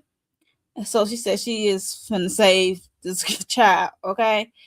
That she is like a promise to be there for her, whatever. Okay, you give it a 7.5, was decent. We know Lynn. Look here, Lynn is Lynn, okay? We see her perform. But yeah, look here. Look, I'm about to get to this twist, child. But this twist was crazy, okay? Crazy. Because mind you, they up to holler at Layla for going out being outside. I'm like, damn, this child can't do nothing. Because mind you, Layla talking about what about play dates? Oh, she don't need no play dates. All she needs to worry about her education and self being with herself. she ain't gonna have no social skills if she don't go out there and try to mingle with somebody her own age. Like, they was like containing this girl. I'm like, why is they treating this girl like this? Like, what is going on in this house? Because the money is pregnant and miserable, and this child want to wear a mask, trying to use it as a shield, hide, whatever. It was just crazy. But what I was about to say? Oh yeah, the twist. The twist is let's get to this strange lady outside of Zuri school, right? She was trying to, this time the lady, I think her name was Charmaine, tried to approach them, like coming towards them, like running, like Zuri, Zuri, hi Zuri. And then the lady was like, girl. And then security said, And then kind of found out later, her friend Jasmine, who played by Coco Jones, ended up sending her the lady who ran into her at Zuri school. Her name was Charmaine, and then they looked it up, and it turned out to be RGB mother. So that was Zuri's grandmother, the father's mother. I'm like, I knew it because it's the way she was looking. I'm like, let me find out. And we don't see nobody from his side of the family at this house. She don't have no communications, nothing. So that's very suspicious. So the twist is, because mind you, her friend Jasmine don't believe this crazy lady, because they went over to the lady house and she was just telling about how what type of son she had and what type of son he was, giving back to the community, how he had a trust set up for this after school program, woo woo woo, and how he had this will set up for Zuri, whatever, this trust, and it was changed after his death, like a few months after his death. It was changed, it was amended. And yeah, so that school program is struggling ever since. And she's been trying to get communication with them, and they've been blocking her. So she was asking them for help. Like I said, Jasmine, her friend, didn't believe. She said it sounded crazy, what have you. And you see Layla and the wheels turning in her head about it. And she was like thinking on it. And then when she went to, because she said it was some evidence, I think the lady said was his mom said it was like something he left behind in the house, and she asked her, "Can she find it?" Whatever. And then she went home riding in the car to back to the house, and it was something in his lyrics. So she was listening to his music, and it was something in his lyrics about like, "You die in your dream, you die in real life." And she remembered Zuri saying that to her. So it was like, oh, okay. And she did run into this snake in this closet. It was like this cage snake in this closet. It was crazy. And yeah, it was crazy. So she ran into the snake and she remembered she saw this figure. It looked like this box, but it looked like a decoration box that's in this cage with the snake. And child, I was like nervous for her because she is about to put her hands in this cage, and she about to put the hand in the snake cage. Like the snake was like, I was like, girl, you gonna need to go get a glove or something, one of them snake gloves or something, because ain't no way. So she went to go reach her hand in there to get this box, because mind you, the box is like a wooden box, and it does have like kind of like the mask that Zuri wears on the box. So, because mind you, she remember what that lady said about something that Zuri's father probably left something behind, like a clue or something, some real evidence that she can use. So she got the box. She found a little ribbon of a little real ribbon film. Yeah, so she had put that in her bag or whatever. Mind you, she going down the hall pretending like she about to do some laundry with a basket. She went and heard Marcus and Audra, the grandmother, talking. And baby, child, they was talking about let's figure out what she know, how much we don't know how much she know, how to get rid of her, woo woo. And then he said, yeah, I'm working on it. And mind you, they was pelvis to pelvis, okay? Pelvis to pelvis. And she grabbed him by his low waist side. And baby, he was what moves he put on Layla, the same moves he put on grandma. So he messing with the grandma. So they in cahoots together.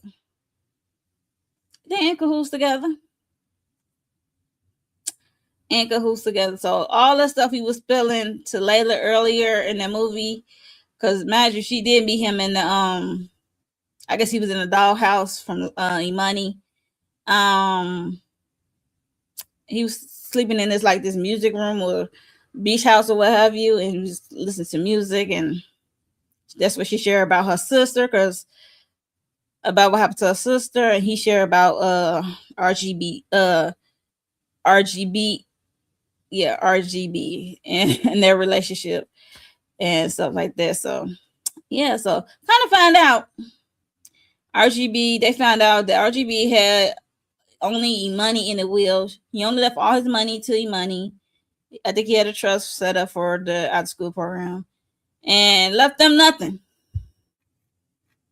They just trying to change. It was just crazy. Like, So he was putting his face in the place on Layla and the grandma and Imani if she let him touch her. It was just crazy. It was just like Imani was there to be a vessel. She's using her daughter. Mind you, Audra is Imani's mother.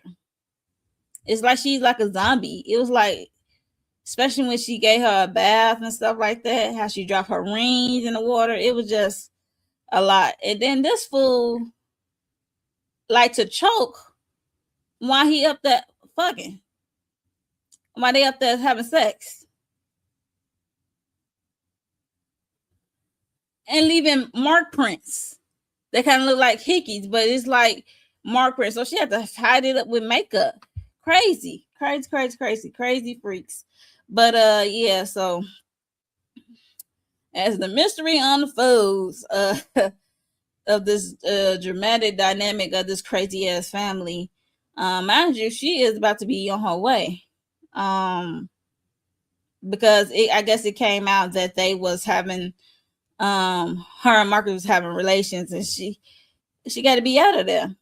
Imani said she had to go because Imani found out, and then yeah, but they want her to stay for the rest of the week out because they want to prepare Zuri for her recital.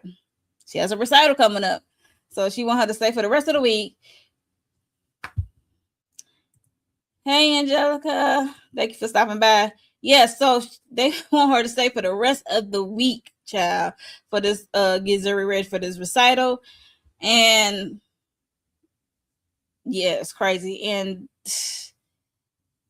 okay, let's get to the dinner, because it was this last dinner part, because mind you, Layla had her bag packed. She got her violin case ready because she had put the little ribbon reel that she found in the snake tank, and because that's evidence about his real last thoughts and testament when it comes to his will and his estate and stuff, right? But she didn't get it that far. She didn't make it out the house. They already suspicious of her. They asking her, like, what did Zuri tell you? Did Zuri tell you about her father, whatever? And then she did not want the wine, but she drank the so-called water that was at the table. And she was nervous about how Zuri bring up her father. Like, did she say anything about her father? They was like really pressing Layla about what Zuri said about her father. She just said how he was a good father. like what do you want from me? I don't know. And she was so nervous. She didn't have not a good poker face at all. I'm like, I wish you never. I was applauding her for not taking no wine, but she irked me when she got nervous and picked up the glass of water. I'm like, you don't supposed to drink nothing. You already suspicious of these people You find the little real ribbon that RGB was hiding in the snake tank, and you don't supposed to drink nothing, let alone eat nothing. You supposed to move your food around that plate and pretending, okay? But yeah, so at the same time as they was having dinner, Grandma Audra was giving Imani the Zuri her dinner in her room. And she told Layla that Zuri was have some on a play date or after school play date. But mind you, she said she doesn't have play dates earlier. But she had an after school thing with some friends. Okay. Because mind you, early in the movie, Layla and Zuri, they had a connected bond. And she said she was always going to be there for her, whatever. She said, just go with your instincts. If your instincts is in the miss, trust it. Just go with your instinct. If something to miss, if something wrong, just go with your instincts at all times. Okay. So she remember that. So like I said, Grandma Audra gave Zuri her food, her dinner in her room, and her Marcus somehow like it was already poison. They gave her like an allergy, gave her some allergy food, some food she allergic to, or something she allergic to. They put in her food. Okay. And meanwhile, Layla is downstairs. Money is at the table. They gave Money something to knock her out. Mind you, she is pregnant. I don't know what they gave her to knock her out. So they took her from the table, put her in the bed. They had this thing planned out. And mind you, Layla is like getting like blurry. It's things becoming a blur because she drunk the water was laced with something. I don't know what they gave her, but everything started becoming a blur. She couldn't grab her phone. She dropped her phone on the floor. Because mind you, Jasmine was calling her and she declined. I'm like, I hope Jasmine called the police or whatever because she can't get a hold of her friend. Mind you, they was talking to her, and she blacked out. She went to the next thing you know, she kind of in the haze, waking up from in the haze, in the car of this, I guess the cleaner guy who liked to clean up the rich people messes. I don't know his name, but the cleaner guy. So he supposed to make sure it looked like she had a tragic accident, like she ran off a cliff or something. Her car, crazy, right? So she in the haze. It was crazy. It was just crazy. She's in the haze. He is like waiting for the call from Audra. She said dinner is over. He went to go get out the car and open the car. Her car is already there. So everything is all set up. Her car is already there at this cliff. Okay. And they open the door. He opened the door. He come back to the car, unbuckle her, position herself into her car, lost a shoe on the way. He like, okay. He noticed the shoe was missing. He went to go get the shoe. And as he was doing that, kind of find out she had an EpiPen in the car. I forgot she had the EpiPens because when that beast done happened, she put EpiPens everywhere. Everywhere Zuri's gonna be. So she had an EpiPen put in her, and because that could give you some boost, some adrenaline or something. And it kind of woke her up more, and she stuck the EpiPen in his eye. Child, it was a fight. She pummeled him to death with the car door because mind you, she had to crawl through the car to get out the passenger door, and she was just slamming on him. Mind you, he got the EpiPen in his eye, and he's still trying to fight her. Trying to tell her like grab her, like drag her by her foot. She had to kick him, and it was just wild. It was just wild to see. A lot of blood. It's safe to say he's dead. So she ran from him, got in his car, rode back to the house, snuck in because they probably think she's dead at this point. Snuck in the house, went straight to the baby's room, Zuri room, and Zuri is on her bed like this. like laid down sleep on her bed, and she was like, Zuri, wake up, wake up, wake up. I'm thinking they got Zuri, because mind you, they did say they put some allergic foods in her foods, some allergy in her foods or whatever that she allergic to, whatever. And Zuri woke up and said, I did what you told me to follow my instincts. I took 1 or 2 bites, and I hid the rest of the food under my mask. It's Grandma Audra, like, hate my mask. I'm like, smart girl, smart girl. I was clapping, I was cheering for her, and I'm like, way to go, Zuri. Yes, follow your instincts, baby girl. But yeah, so she was, after that, she said, okay, find somewhere. Layla told Zuri to find somewhere to hide, because she fit to go get E-Money, her mom. Because mind you, she found out like E-Money ain't got nothing to do with this. E-Money is innocent.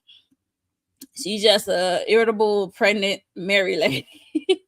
So she was trying to go down there, but as she was finna go to, I guess, E-Money's room, she ran across, I guess, the beach house or whatever, this little spot that Marcus be at when he listens to the music and stuff.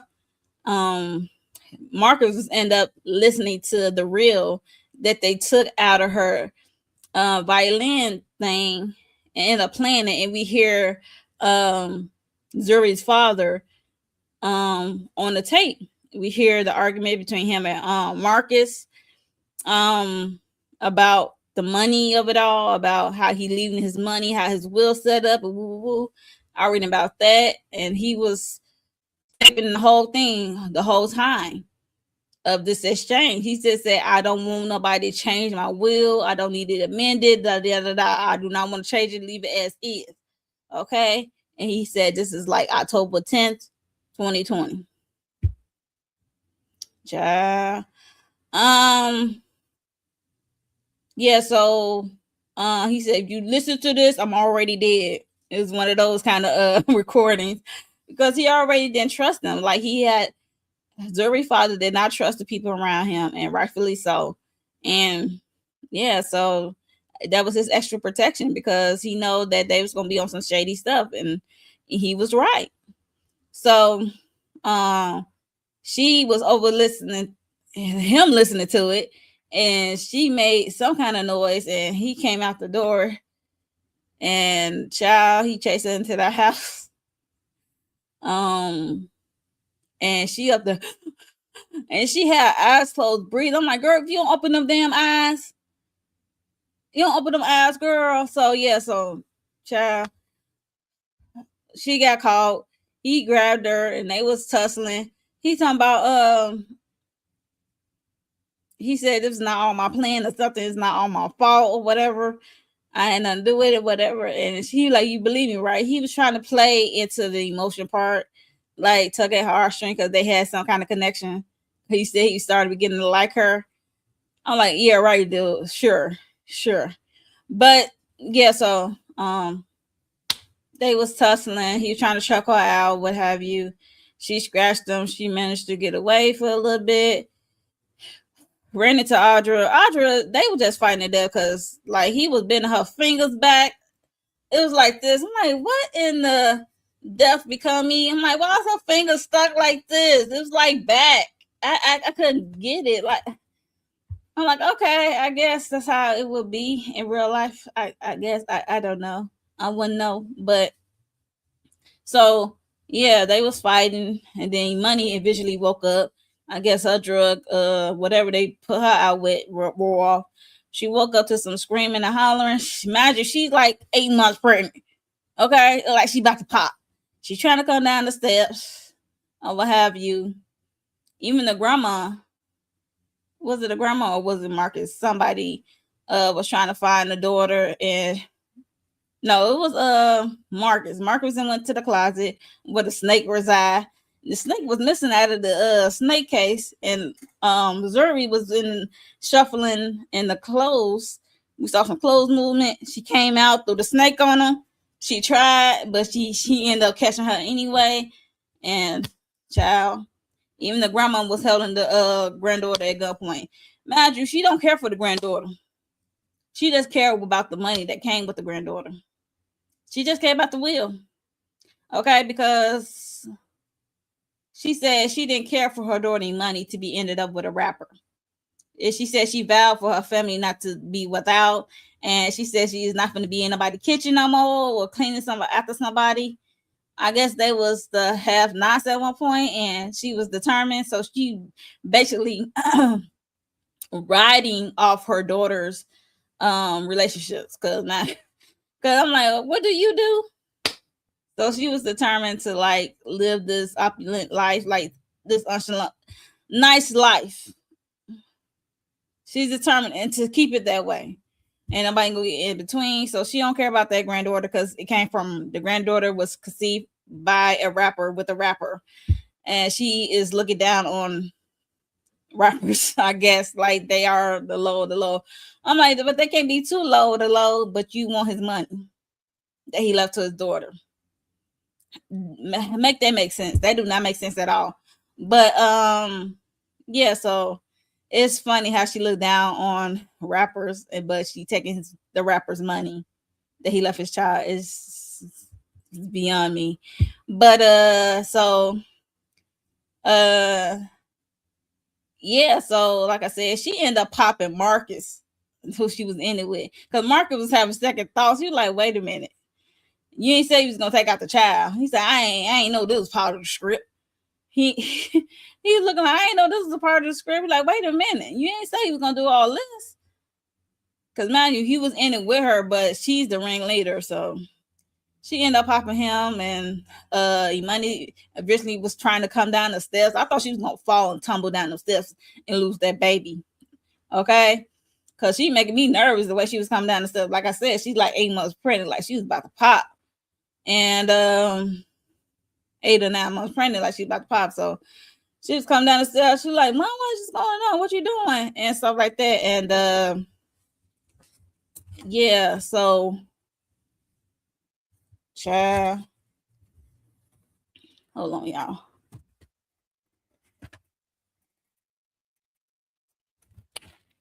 I had to kill a bug real quick. But so yeah, so she came downstairs. I was looking at the surprise shock of the mom, and Layla told the girl to run, and baby, and that's when Layla tackled the grandma Audra. She had the blicky, because mind you, the blicky was Imani's originally in her case, in her closet. Imani couldn't find the gun, so she had to come downstairs empty-handed. And the mama had a gun. They was fighting over the gun. She ended up shooting in the air with this big ass chandelier was there, and it so conveniently fell on Audra and to her death. And Imani like called out Zuri, they hugged. Next thing you know, we at the recital. Okay, and they had to put a thing on Layla's fingers so it won't be bent back, because it was just crazy how her finger was all bent up and she was still fighting. Yeah, so they end up at the recital, and we see Layla is tripping now. Instead of seeing her sister, she's seeing Audra.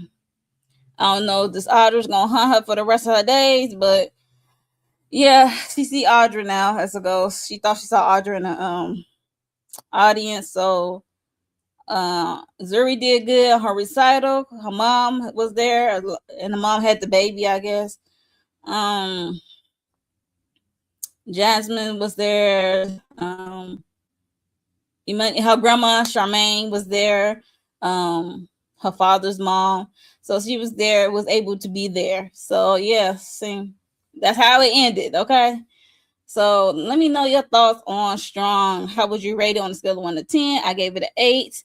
And yeah, leave a comment below on how do you did you like it or not? Like, what was the crazy part for you? Did you enjoy the twist? I did. I enjoyed the twist, but you know, it was a crazy twist. But hey, shout out to Malcolm D. Lee and Tyler Perry and all the people who worked on this movie. Shout out to y'all, cause yeah. And shout out to the cast. You know, these are actors. Like they was acting their ass off. I would say they was acting. So, and shout out to the little girl. So she did a good job. So everybody did a good job. I mean, it's Lynn Whitfield. She's Audra. She gonna turn crazy. Like this is not our first time seeing her doing crazy, or being a crazy mother. She did crazy between a thin line between love and hate. She did crazy there. She was an awful mom in Tyler Perry's family, that Medea's family reunion.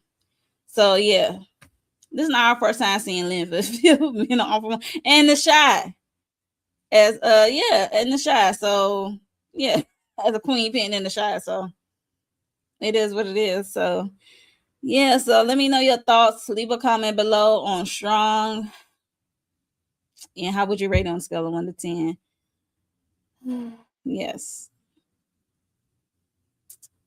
If y'all made it this far and y'all watching this, make sure y'all are subscribed. Hit the like button for me. I greatly appreciate it.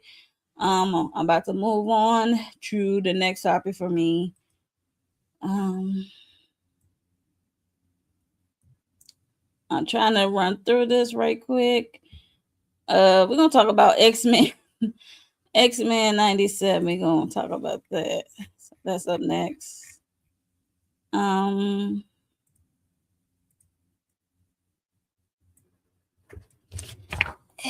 97.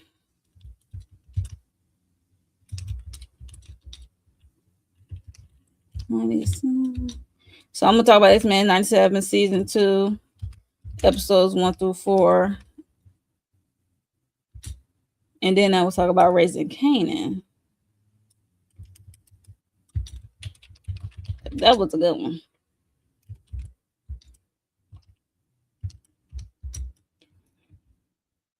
So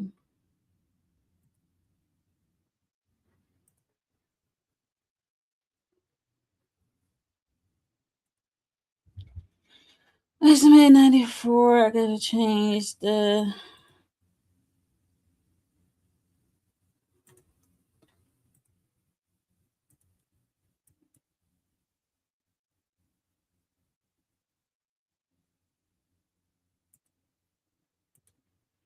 okay, I'm gonna go with that color.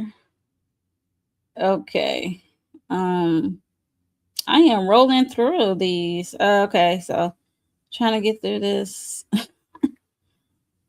All right.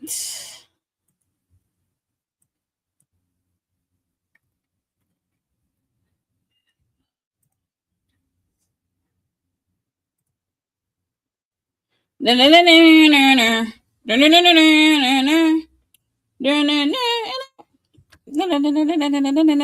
okay. Y'all know the things. Let's talk about Xmen 97 episodes 1 through 4. First of all, are you watching it? So Disney Plus, they are in season 2. I am enjoying it. I'm definitely enjoying it. We have some characters. We got a lot of new characters because we have X-Force, X Factor, you know, some of the main core characters. Okay. Like Jean Grey, Storm, Wolverine, Beast, Rogue, Bishop, Morph, you know, Cyclops. So there's some of the main core. You know, we also got Magneto and Professor X. So we got some of the core main ones. So yeah, so this is like a very nostalgic for me because I used to watch X-Men back in the 90s. So back in the day. And yeah, I love X-Men. So this one is like we are dealing with the past, the present, and the future of it all. Okay. And y'all already know who my girl is. You see her up there. You see her up there, child. You see her up there. And if you see this is my bobblehead Storm. So Storm is my girl. I'm always gonna rap with Storm. But yeah, so Xmen 97, like I said, the past, present, the future. This is what we're dealing with, and we are dealing with I guess the great big bad. I don't know if the great big bad apocalypse. That's what they dealing with, okay? Because mind you, how season 2 started off is where we only had Forge and Bishop in I guess the present, and they trying to figure out where all their homies went. So Forge went to they went to 2 different timelines. So they Forge is going to the what Forge go to? The past. Did he go to the past? No, it went to the future. And I think Bishop went to the past, if I'm not mistaken, because mind you, you had to deal with Apocalypse, but before he came the Apocalypse, his name was Noor and Saba Noor or something like that. Noor. And they are trying to go to the past, deal with the future, because the future is that according to the Nathan Cable is supposed to be his destiny to take out the Apocalypse. So we're gonna see how that turned out. But also we are in the past with we got 2 different teams. The past we have Beast, and then officially Bishop came. We got Professor X, we have Magneto and Nightcrawler, and I think that's Rogue, if I'm not mistaken. They went to the past. They're trying to change the trajectory of the future. Like they trying to make him change his path because we already know what's about to come in the future. So they're trying to go in the past to change it with him before he became this great big bad in the future. Okay. So they're trying to get him on the right path, or what they think is the right path for him. And they're trying to influence him. Magneto is the leader, and Professor X like questioning his methods, like, okay, is this gonna work or not? And it was crazy. Then we also have Nathan Cable dealing with Cyclops and Jean and Wolverine, Forge, Morph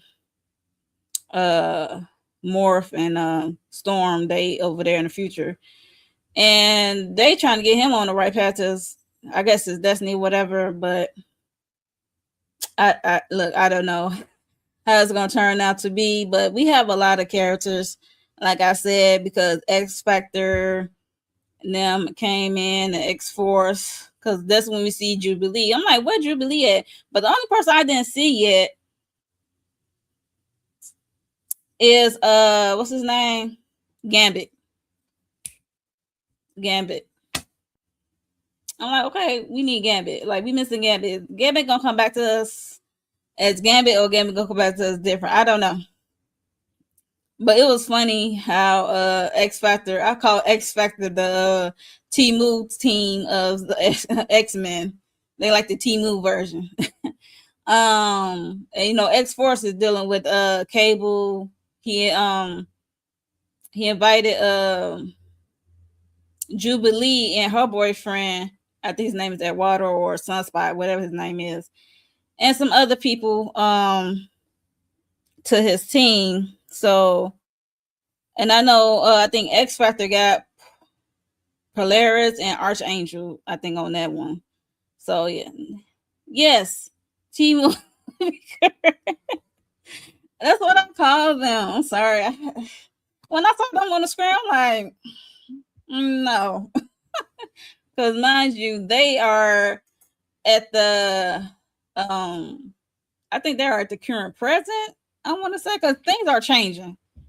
Like, nobody is at the X-Men headquarters at the Professor X school for the mutants. Like, they are not there at the headquarters at the house. Like, everything's in the shambles. And X Factor is the one that's working for like the government, and they are swiping up all the mutants and taking them to the government. They not helping the mutants. They taking them to the government and getting them locked up, okay, in cages.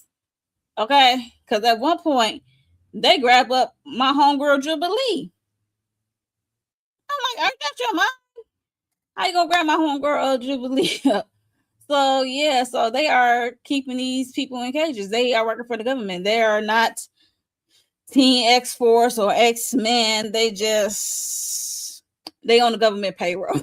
That's all I'm gonna say. They on the government payroll. So I was like, really interesting. But what's her name? Polaris, or however you say her name. She did Jubilee a favor because once upon a time, not long ago, she was part of the team, the X-Men team. So she gave Jubilee a 5-minute head start. I thought that was really dope and cool of her. And at the same time, she said, make your 5 minutes count. She was like, Jubilee was doing her 1-2. She had put her headphones on, get the music going, pop her little gum, and doing her 1-2. But at the same time, she is letting out the rest of the music that they got caged up where she was at. So they about to make that girl exit. But at the same time,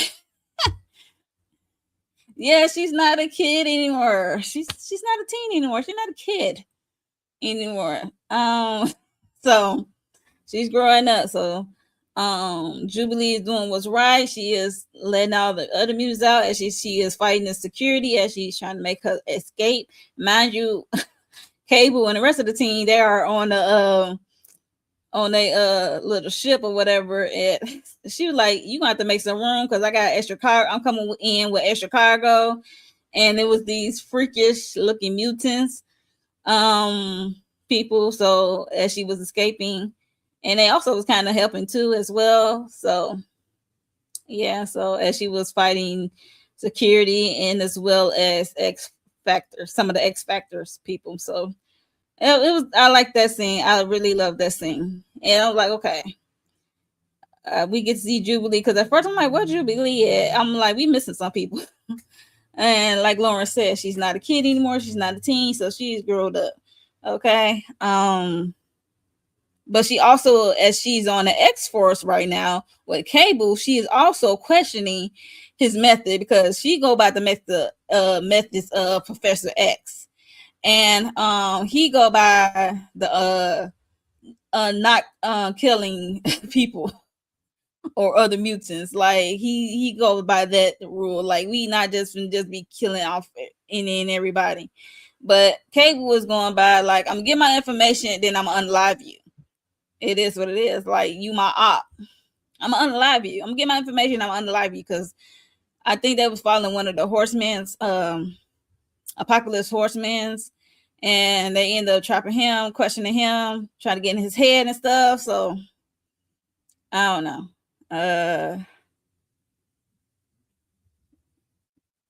So there's that. I hope I am saying these names right because I'm not used to saying these names. And I hope I said they was on the right team because Polaris is Magneto's daughter, right? And she's on the X Force or the X Factor. I can't remember. I think she's on the X Force. Polaris. I think so. Don't give me. I get them confused. Or is it Cyclops? Because they all go through the minds. Is it Cyclops? Who Team Cyclops is on? I think Cyclops. Now I'm questioning. Is Cyclops on X Force? They on one of them. I am confused in myself. But yeah, I have it down by episode 5. Because like I said, it's a lot of mutants everywhere. Okay, now get back to Apocalypse and stuff. Because mind you, we in the past with Professor X and Magneto, and they trying to get this man on a different path. They're trying to get this man on a different path, and they showing him like, you are not the only X mutant. I mean, the mutant exists in the world in the come near future. Like, because they are mutants as well. They just from a different time. And they're trying to get him to see. So they talking about going to the the what they going to the temples, the lost temples. They going to the lost temples and trying to go to the lost temple and see, and that's where power is at. Because mind you, Magneto destroyed the little bracelet thing that Bishop had for them to get back home. And he said, "Okay, we got to go to the." He said, "I'm not. We not. I'm gonna help y'all leave once we help this young man out, Nor out, and trying to figure out his I guess his next trajectory, his path, get him on the right path, I should say." So as they was like walking and traveling on their way to the lost temple, and then they had to set up shop and camp out and outside, and they said, we is not gonna go right now, we want to do that in daytime, so we're gonna take a beat. So they slept for a little bit, and him and Rogue had like a little interaction, about I guess their life or whatever, and kind of we get a backstory of Nora, how his mom left him in the desert as a baby, and you know how he was raised up as through the years, and how strong he is and strength and stuff like that, and we just see how he came up to be, because he is a killer. um they're just trying to guide him, to change the future. So like I said, at the same time, we get somebody in Professor X head as he's sleeping. He is getting into his Professor X head. Ramatut is getting in Professor X head, and then he said one of his various names. Then he said Kang. I'm like, not Kang. Kang the Conqueror? Okay. So in his head, telling about Nur and his path and the apocalypse of it all. And it basically Kang want the celestial power. Okay. He want the celestial power. And I guess in the temples, from the temples, and yeah, so Kang the Conqueror said like he is gonna always be who he is or whatever, and I guess you can't change him or something like that. So he said, but like I said, Ramata had his own ulterior motives about power of his own. So we see Ramata breaks into the sanctum, warning, like I said, warning Xavier about the rise of apocalypse, and the timelines of it all, and how this X's is the X's lines have the past, present, and the future. And he just said like it cannot be stopped. Basically, whatever apocalypse is gonna do, it cannot be stopped. It is what it is. Like you cannot change it. You can't stop it. What's about to happen. And then Kang ultimately retreat out of the self-preservation where Nerd claimed the vessel. So when he claimed the vessel, and Kang the Conqueror or Ramatut chuck up the deuces and left. He left. Because when Nora got to the temples, like he saw on the walls of his path, and he saw how his life was supposed to be, and they trying to change that, and he didn't like that. He like, my life is already written out and what I'm supposed to come. Like you said, I could choose my own path or whatever. He said I chose this, and then he started getting mad. Bishop tried. He got knocked down. Xavier got thrown out his chair, like for real. And yeah. And Nora was mad. So he claimed his power. He did what he's supposed to do. He choosing his own path. Path of destruction. Path of destruction, and saying like how he is a god. And yeah, he gonna be the only one left. Okay. He was the only one they're gonna be remaining for us, the mutant. Okay, so he was the first X-Mutant. So they trying to change it. They failed in the past. With Nur. Yeah, so child. See, this is Ramatut, aka Kane the Conqueror. So he fighting Magneto. Magneto fixed the bracelets, got the power, fixed the bracelets, send the rest of the team back to their corrective time. He promises, I promise you I will take y'all back after you help me with the newer situation. So he took them back. So he sacrificed himself, stay behind, told them to go. He pushed them away to go back to their time. Okay, and Professor X was not having it. He was trying to hold on to his cape. Like, wait, hold on, sir. So child, they like he is trying to fight this big ass apocalypse. Like, well, he got his power now. Like, he got this celestial power, like this celestial technology. Like, he's trying to fight it. He's risking his life, using as much of his power. Then it was like snowballing, and bigger. Sacrifice himself, and even Professor X trying to come back with his crippled ass, and I'm sorry, not with his non-walking ass. He's trying to come back to save Magneto. I'm like, which is nice and all, but no, like he already made his sacrifice, and he's trying to fight him. And Professor X trying to get in his head. I'm like, why would you do that? You're gonna make him more angrier. Yeah. So he discovered the temple is actually a ship. It's a massive spacecraft constructed, like I said, of the celestial technology. So he is in control of this technology of this ship. Okay.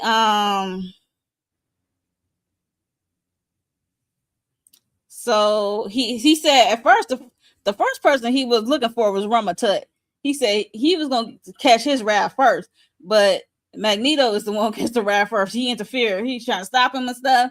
And then, like I said, Professor S trying to come in and help him. And child, it was like I said, it was snowball effect. It was getting out of control. It was like a earthquake because the other people had felt it. They were like, oh, the people, the townspeople, they felt it too. And then it was this big kaboom, and child, Magneto was wiped out. He barely can move. And then when he picked up Magneto and lightning crushed him with his metal helmet, his head, his eyes, lifeless. Grabbed him by the head like he was an ant. Squished him like he was an ant. Crazy.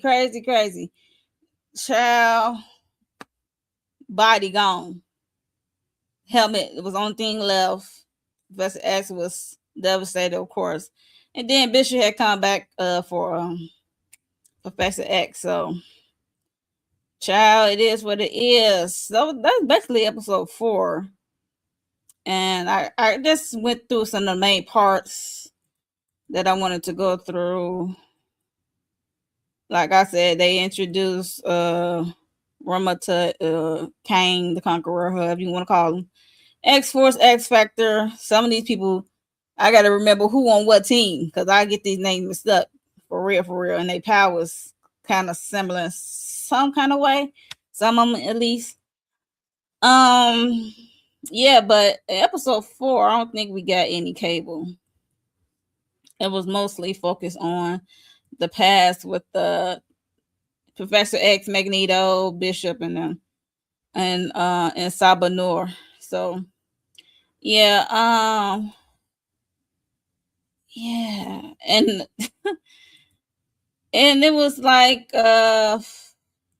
for episode 1, it was just basically to give Nathan Cable to get on his path that his destiny. He's supposed to ride this destiny, taking down Apocalypse. That's his destiny to do that. So we're gonna see how that turn out. But we did get a post mid post credit scene, I think. Yeah, mid credit scene. This was a new mission. Actually, it was a new mission. We see Wolverine, and we also see Captain America, as well as Black Widow. Giving him a folder, star titled Weapon X. Okay. Said they ain't see each other in 50 years. I said, say what now? So like I said, it was the black clad Logan Wolverine. So this was the Wolverine dealing with the I guess the bone claw after Magneto ripped out his adamantium in season 1. Yeah, he did. Then we see, like I said, meet Black Widow and Captain America on the rooftop, having this top secret file. He's talking about he's gonna bring the old band back together. So we're gonna see what happened on this new mission. Yeah, I enjoy episodes 1 through 4, and I can't wait to see what this new mission is gonna entail. It's called Weapon X. Y'all let me know what y'all thoughts on what that's going to be. And will we see what's his name? Gambit. Will we see another form of Gambit? Yeah, and I can't wait to see Cable and them back into the fold. We're gonna see what they was doing. So yeah, let me know your thoughts on Xmen 97 episodes 1 to 4. Did I miss anything? I know I missed some things, but you know, I just want to talk about the main things that stood out to me. But yeah, so yeah, let me know your thoughts on it, and what you think is about to come in episode 5 with this Weapon X. Like, let me know your thoughts, like your predictions or what have you about what's to come, I should say, on Xmen 97 season 2 episode 5 and beyond. So yeah, so that's it. I'll see y'all for episode 5. Okay.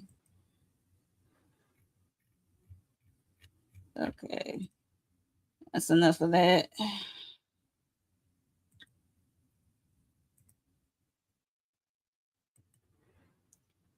That's the last thing I'm gonna talk about, this Raising Kanan. This is my last topic for the night. Raising Kanan. Did y'all enjoy Raising Kanan? Did y'all enjoy the Raising Kanan of it all? What was it, season 5? What was it, episode 5? So we have a break, y'all.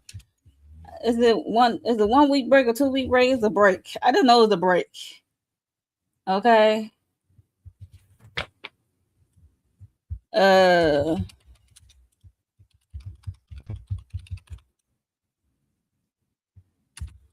It's a break. Change this damn color.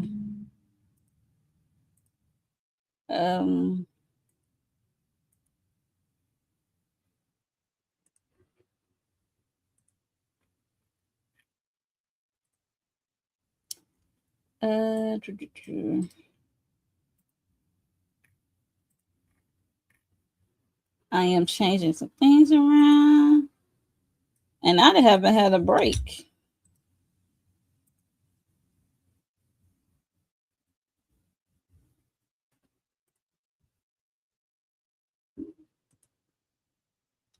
Yes, Raising Kanan. Did y'all enjoy Raising Kanan episode 5? Did y'all enjoy the ass whooping heard around the world? Let your girl know. Let your girl know. Because I know I did. Because he had this ass whooping coming for a long time. I just hate how the ass whooping came about. Okay? I really did. I really hate how the ass whooping came about. Yeah, and Rock, you is not off the hook, honey. You is not off the hook for how you set that up. I did not like it. Um, yeah, so raising Kanan of it all. Before we get to the ass whooping, uh, I'm just I don't like how Breeze and Kanan trying to come together. I don't like Breeze is manipulating Kanan like his mom does, and I hope he pick up on it because what the hell? Hold on, let me pull up. Oh, wrong one. Hold on. Hold on for a second.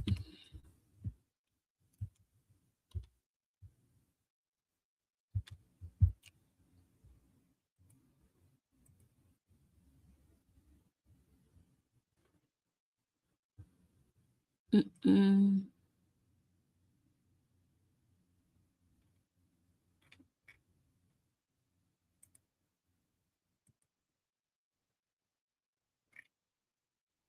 Okay. Trying to pull it up. Uh-oh. Let's see if I can share my screen. Trying to pull it up.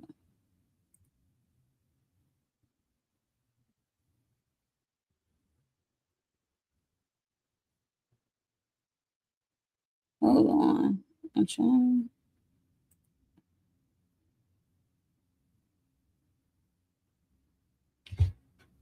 Oh, what the?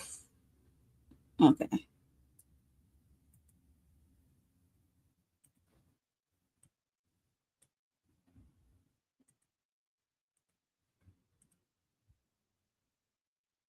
See if this work. Uh-oh.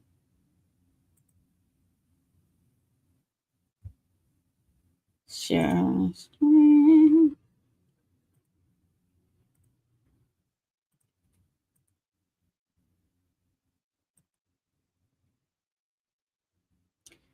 I don't have no screenshots, so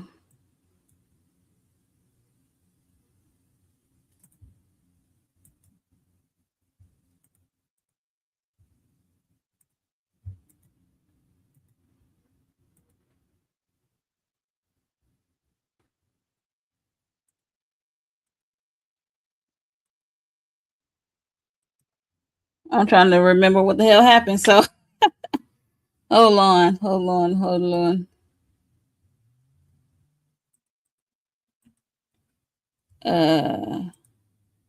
That's not gonna work. I cannot find my. All right, give me a second.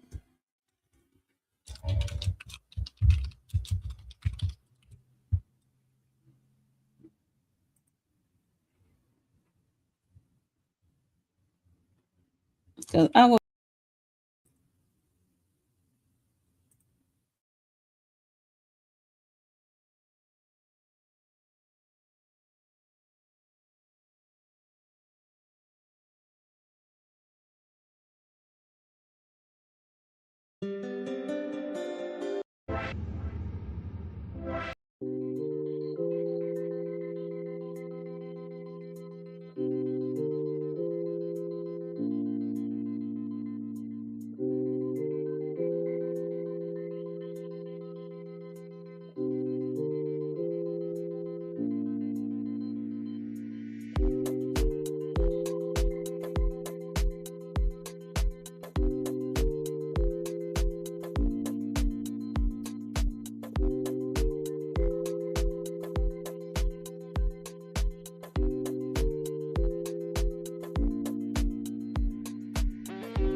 All right, y'all. I'm trying to get these loaded.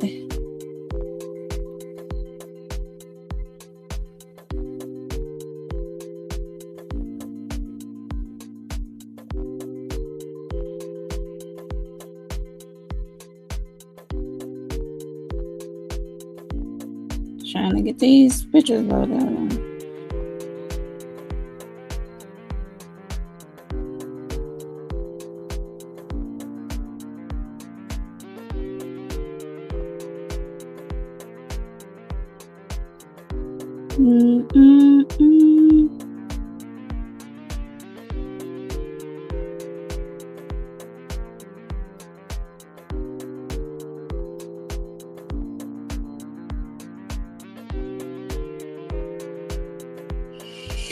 Hey.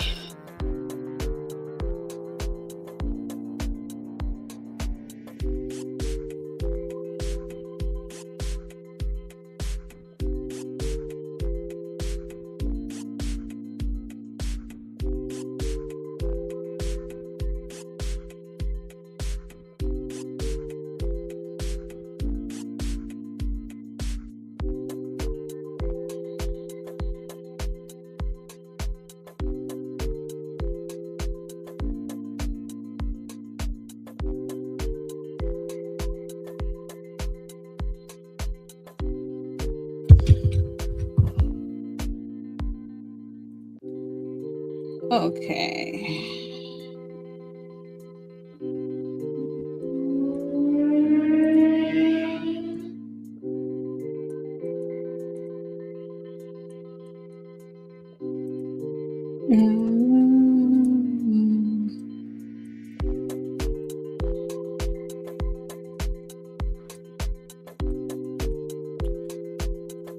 I am trying to get these photos up.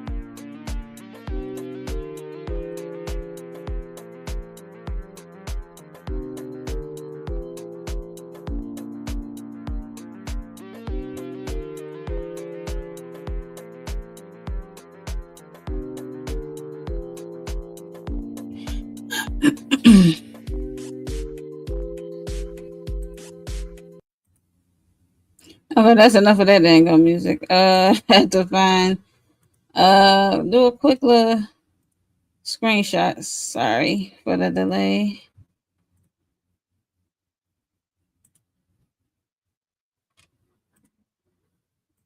Hi, that. So, like I said, we are here talking about Raising Kanan real quick. I did a first reaction with Inga and Tamika, after the episode aired. Shout out to them. Shout out to Inga. So let's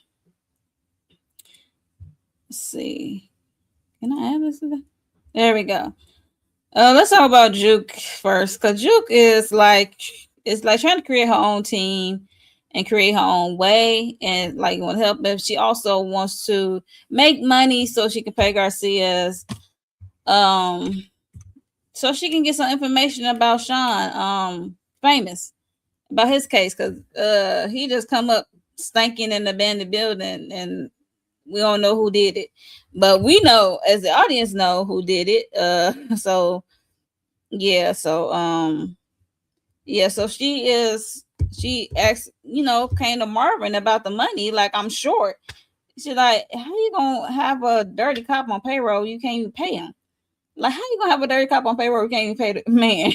Like, what you want me to do? Like, because she need the rest, because he did hawk her down talking about he need the rest of his money, rightfully so. Like, if I'm gonna be on the tech, I need to be on the rest of the money. And then they was going back and forth about how she wants the information on, like, she said next time I'm gonna need the information on Sean, on famous, and what happened to him, or do you like find some kind of information about it. And They gave him a box of donuts with some money in it. And yeah, so he eventually went to one of his colleagues, cop, I think he was an Asian cop, and he asked him about Sean Figueroa and like where that case is going. They says it's gone cold. Okay, so he said they wasn't even looking at Sean until till when it came to Howard, and they put that on Howard, and then that was it. That Howard was the dirty cop, and he took out Sean or whatever. But we already know who got cops in their pockets. Snap, crackle, and pop. Okay, we see what they did to Crystal, which was horrible.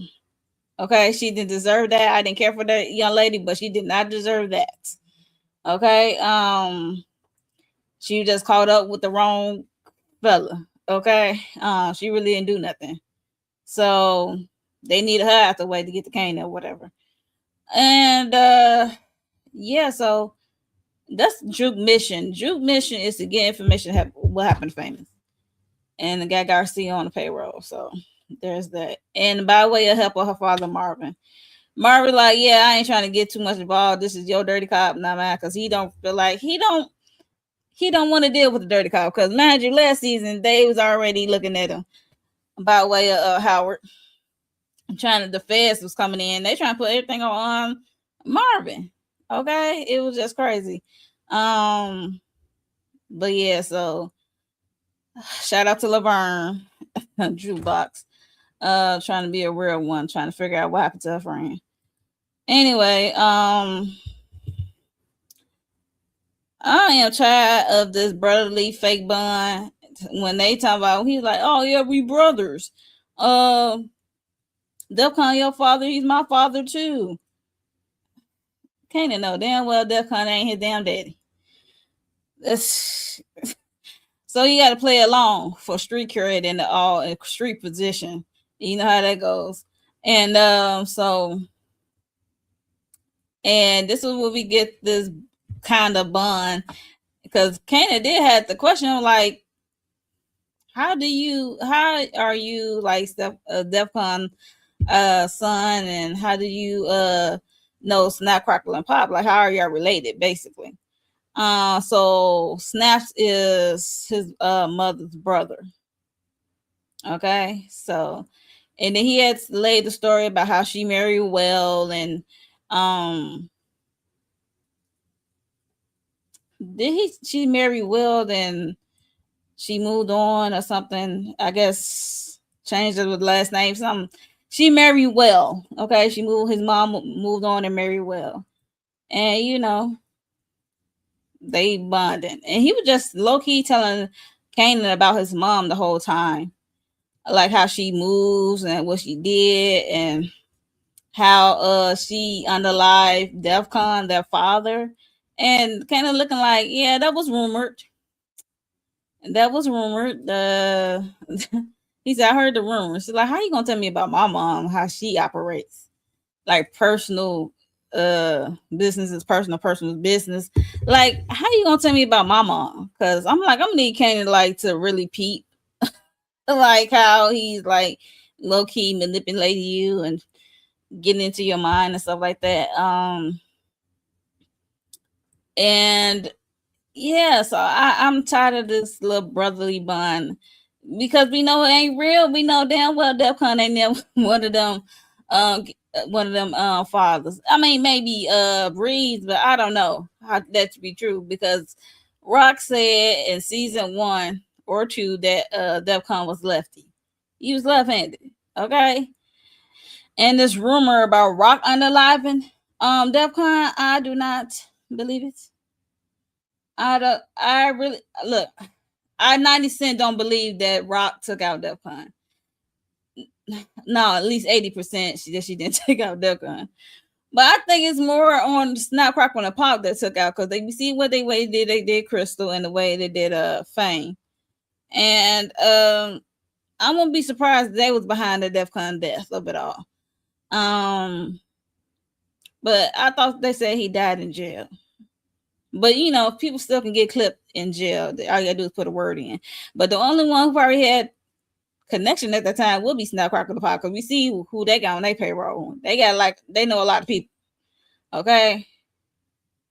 They basically just like to get stuff in motion and see how they chess pieces move on the board. They kind of control how the chess pieces move on the board. So yeah, I wouldn't put it past me that they want to take out DEFCON because according to Breeze that they love DEFCON to death, and they couldn't believe that Rock took them out, and that's why they pissed at her. I'm like, it gotta be something deeper than DEFCON ass, okay?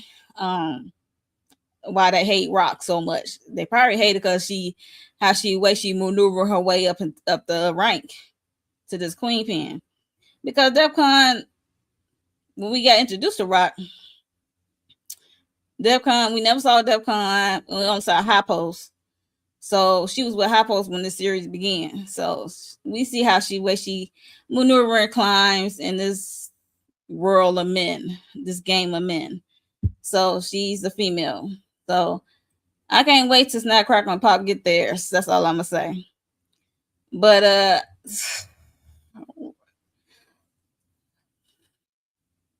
so Kanan is the next task when it comes to Breeze. Like, bump all that brother stuff. I know it's given YN takeover. So they trying to take out the old heads. Snapcrackle and Pop, Marvin, his mom, or whoever.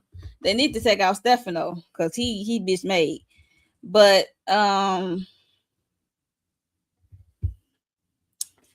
she is Elijah Thomas's daughter. Yes. Hello, Balance Connected 101. Yes. So yeah, so we know how they seem like they trying to take over. Like I said, they're trying to take over Snapcrackle Pop, Rock, Marvin, all the old heads out the way. Child, when he gave him the blicky, he just come in taking the blicky, don't know what the job is, because he said he can't call it because he ready. We see the whole trope back to Power when they was talking about Breeze, because we never saw Breeze in OG Power. Talking about how he liked to watch Jeopardy and stuff, and yeah, how he liked to watch Jeopardy and stuff, and had his crib, the same crib that we saw in OG Power that Kanan went to. So that was kind of cool. A little callback. Make sure that stays current. Stays was supposed to stay.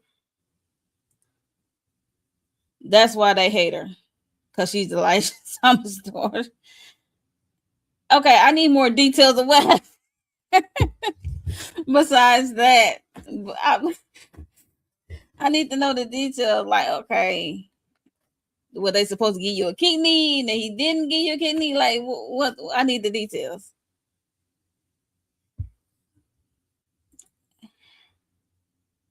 I don't know what Joyce was the drug head. Yes, I'm laughing. I have to laugh because I'm like, I need more details because like I need to know like detail like what happened. Like we saw what happened to Crystal and what happened to Fame. Well, we didn't see what happened to Fame, but we know how Fame came up. Yeah, he ran bootleg.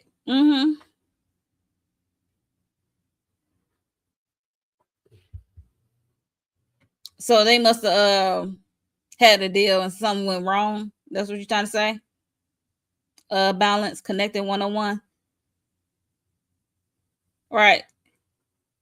So he must have backdoored him. So you trying to say they backdoor him or something on he backdoored them on a deal or something?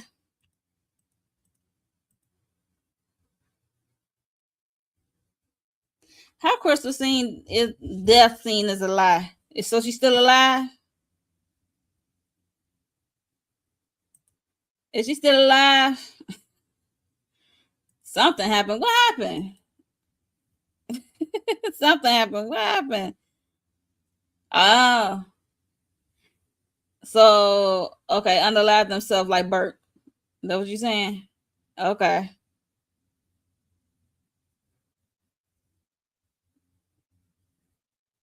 So Pop is not in the scene, just an arm. So you saying it, but Pop know what happened, and she put the hit then. if Pop is not the one, if Pop is not the one who did Crystal in, somebody she put the hit in. So it is Pop. It's on Pop. She was in the room.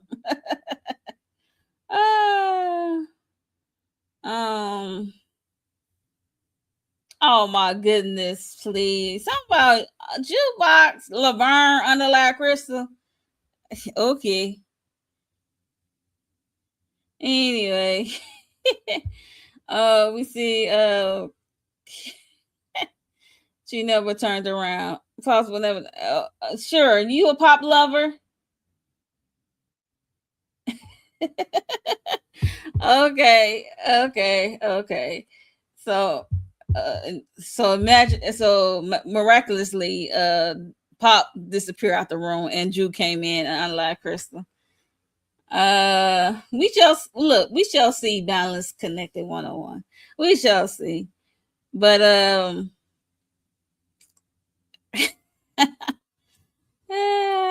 Pop Queen, you also because Pop is the queen, okay? She's queen your ass. She would never. Okay. That's funny. That is funny. Child. Let's move on. Let's talk about Stefano. Yes, she would without snaps, please. Let's talk about Stefano for real. But he has a hard on for Rock. He is moving like a scorned lover. And he, like I said, he the one that broke off the deal. And she went about her merry way. So it's like oh, she doing good. She doing better without me. It's like he butt hurt that Rock is moving on. And Rock is moving on and moved to Manhattan. He said she can't do no work in Queens. She's like, okay, cool. So she went to the next borough, Manhattan. Move over to the next city. Bad, whatever. So what's the problem?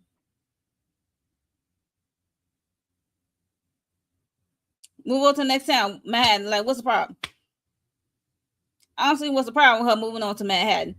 Okay, she doing business over there. She not bothering you, but you still got a hard on for her, like Stefano. Like you was acting like a bitch. Now you acting like you was leading with your emotions. I'm like, damn, what? Before she even tried to attempt to unalive you, what did Rock really do to you to be this butthurt? She said, okay, our business is done. Cool. You don't want to deal with me no more. I'm moving on. Like, why? Like, why? Why are you so hurt? Like, she has moved on. And mind you, you're the one who was trying to, at one point last season, play Marvin against his sister. You were trying to put Marvin in Rock position. And Marvin's like we can do this little side hustle business, but I'm not trying to overstep my sister. He let that be known. Okay. So yeah, move on. I'm gonna need Stefano to move on. And even Pino, like, she paid her rent here. I like how he says my tenant, she over here paying her rent on time. Okay. Not a check bounced. So she paying her rent on time over here. So if she owe any back rent over there, that's your business. I asked her, did she trying to unalive you? She said no. And then he was like, he lying. He was like, how do you know she lying? Because I talked to the he said I talked to the hitters myself, the dumb hitters from Memphis. And he was like, are they still alive with us to say this?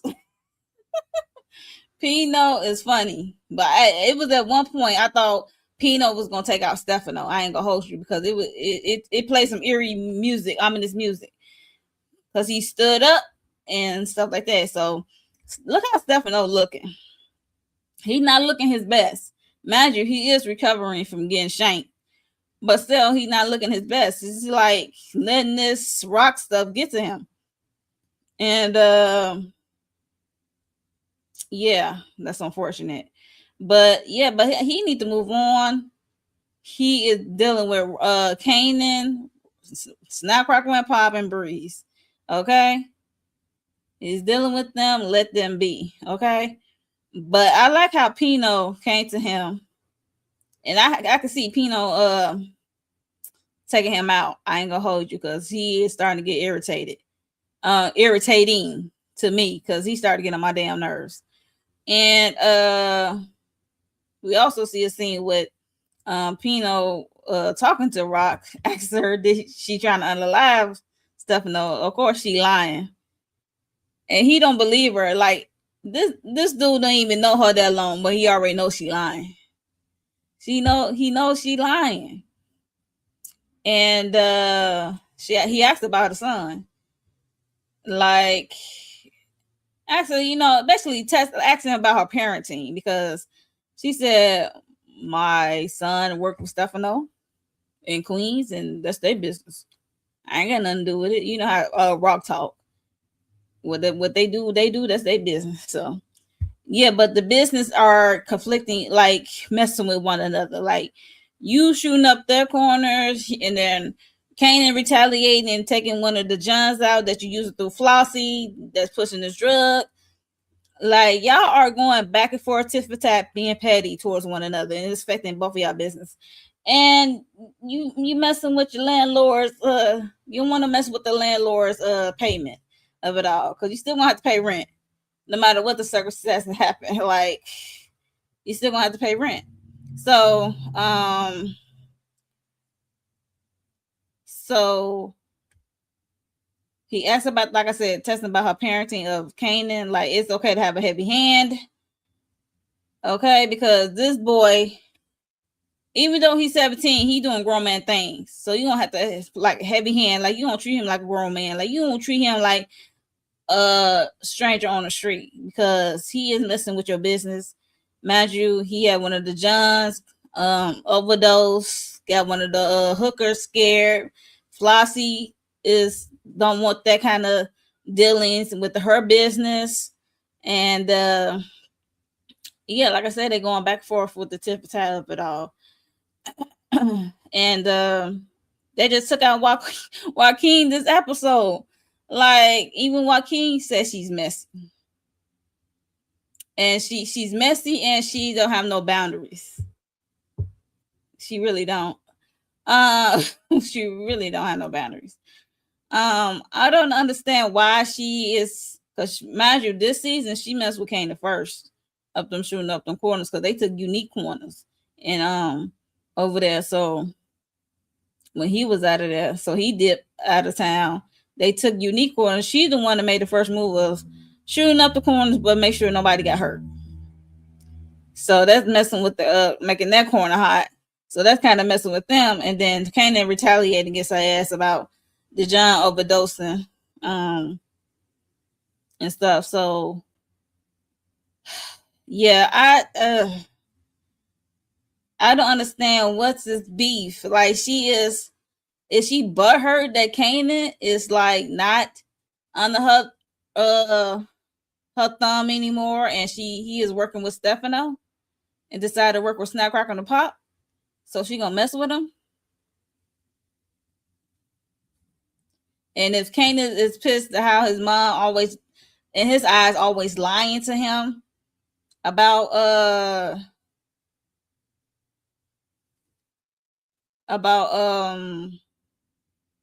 always like him about basically almost everything. Like she's the one who was trying to get him to unalive Howard, and he didn't even know that Howard was his real father.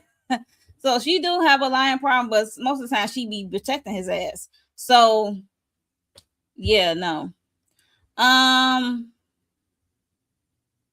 So like I said, he put that in her hand to have a heavy hand. So with Kanan, so we see how that turned out at the end. So let's talk about Marvin. Marvin is having ice cream or whatever with this little white girl in public. I'm looking like that kind of looks suspicious. Like you not her bodyguard. She in what, foster care or what have you. And I'm like, why don't you talk to this little girl in public? Like and you ain't checking for a wire or nothing, because she's saying like they gon' she said the police or whoever, if she don't tell them who really did that to her former foster parent, that they was gonna remove her from her current situation that she loves, the place that she loves so much. So little Amber, I don't know. So Amber, I don't know if she was worried or not, but is it okay for a black man to be out with a little white girl in the 90s? Well, in any day and age, to have ice cream, and they not related to one another, unless he broke off the foster family some bread. And did he get her a cell phone? I could have sworn he get her a phone so they can stay in touch or something like that. I don't know. But he just told her to stick to the story and keep it pushing. So, yeah. Moving on. So, do y'all think that the Amber was wired, and will that bite him in the butt? Let me know in the comments below. I really like to know. So child Joaquin, this is what I said. Joaquin told her she ain't got no boundaries. She's messy. But also, this Joaquin got popped. When I say Joaquin got popped, he got popped because, mind you, he is like, I don't know how Breeze know he was there, but he got popped. And yeah, I don't know how Breeze know he was there, but he went there. Kanan didn't know he was gonna go there because, mind you, Stefano bitch ass is the one who he talked to Kanan first. Kanan like, nah, but that's between you and my mom. I ain't got nothing to do with that. So he went to go talk to Breeze. Breeze like, she got her business in Manhattan. What they got to do with Queens? Mind you. And then yeah, so they went about their so Breeze is the one that kind of took the bait, did something about it. Because, mind you, Stefano wants to like cut her head off, like mess up her whole business, mess up her whole thing that she got going over there in Manhattan. So I think Joaquin is the plug, right? So they went after him. They caught him in the bathroom. Breeze caught him in the bathroom. And Kanan is the getaway driver. He just tagging along, not really knowing what they doing. Mind you, it's like a facility, like they have like these, I guess, private boxing events or what have you. And this, Joaquin told Breeze like, you gonna have the same death. And Breeze was like, okay, yeah. He said, like, most likely I would deserve it. When he said that, most likely I would deserve this death. So Breeze already know what the time it is. So lights out for Joaquin. Next thing you know, his people come out busting. We see Breeze running. I didn't know. He must have some intel on where Joaquin will be, and at a certain time he would be at. So, because I'm like, how you automatically know where he gonna be at? So, they busting his piece of busting. So I'm like, did he say Kanan name? Did he see his face? Like, I don't know, because they gonna run it back probably to Rock and her people. So we shall see, see what come of that. Excuse me. Yeah, we're gonna see what come of that. And then we get Juke talking to Kanan at his house. Cause she telling him about how she got a dirty cop on payroll. She is so proud of herself. How she got a dirty cop on payroll. And she said she gonna get some information about Sean. He said he don't really give a damn about no damn Sean, to be honest. So he was like, that's so old. He's like, okay. It's like he don't care about Famous no more. He probably don't give a damn about Crystal either. What happened to Crystal? Trying to find out who did them in. And she just know like it was probably some dirty cop who did our friend in. He don't really care about it. So he acting nonchalant about it. She trying to talk to him about it. So you can see the change in their relationship. So in a relationship dynamic, because she's trying to figure out, because I'm hoping she figure out that about snap crackle and pop. Now when she figured that out and tell Kanan, I want to know how he gonna react about snap crackle and pop, not just with Fame, with the crystal thing too. I thought it was into crystal. Oh yeah, let's talk about Kanan and Jarita. I really don't give a damn about Kanan and Jarita. We know she survived because we saw her in OG Power. There's that. I just know she talked too damn much. That's what I do know, that Jarita talked too damn much for me.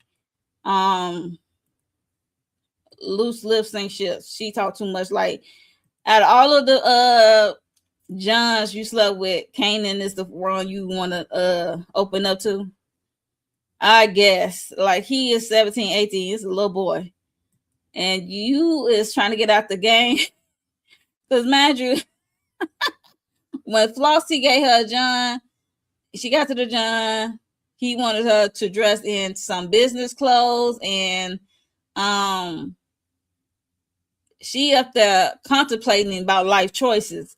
And she had to come back out and say, I can't do it. I don't feel good. My period came on counseling. I don't know. She just said she don't feel good. Then we see her end up at Flossie's, right? Because Flossie said, I got a call.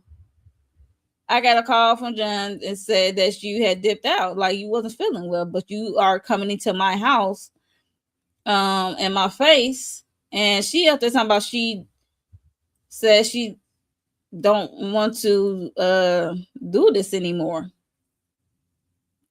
Flossie like, I'm not selling, you're not selling your mind, you're selling your ass. You already know what it was. I said, well, damn. Well, excuse me, Flossie. And I can't wait for the other shoe to drop with Flossie, because it's something with her. When it comes to her business, she don't play about that. And I'm here for it, Flossie. I really am. I can't wait to see what she's giving, because she's giving something underneath it. Because mind you, earlier she did have a conversation with Marvin. Marvin came over. You know, like he's like, she is one of the ones that he can like really talk to. And because she said she don't care about what happened before with her John come unalive, because she don't want that to happen again. If it does, then it's over. The deal is look, the deal is over between the two. But yeah, and he was just asking like, how did her daughter die? And he called her a bitch mafa, a bar mitcha. He called, it was like funny. You know how Marvin talk. And she was just saying how her daughter fell in love with this young man who drank a lot. He got behind the wheel, drunk driving, and hey, accident on the daughter came on the live, I think. And one day he died for falling off on the L stop. He fell onto the tracks as he was waiting for the train. I said, did he fall or was he pushed? Because that's two totally different things.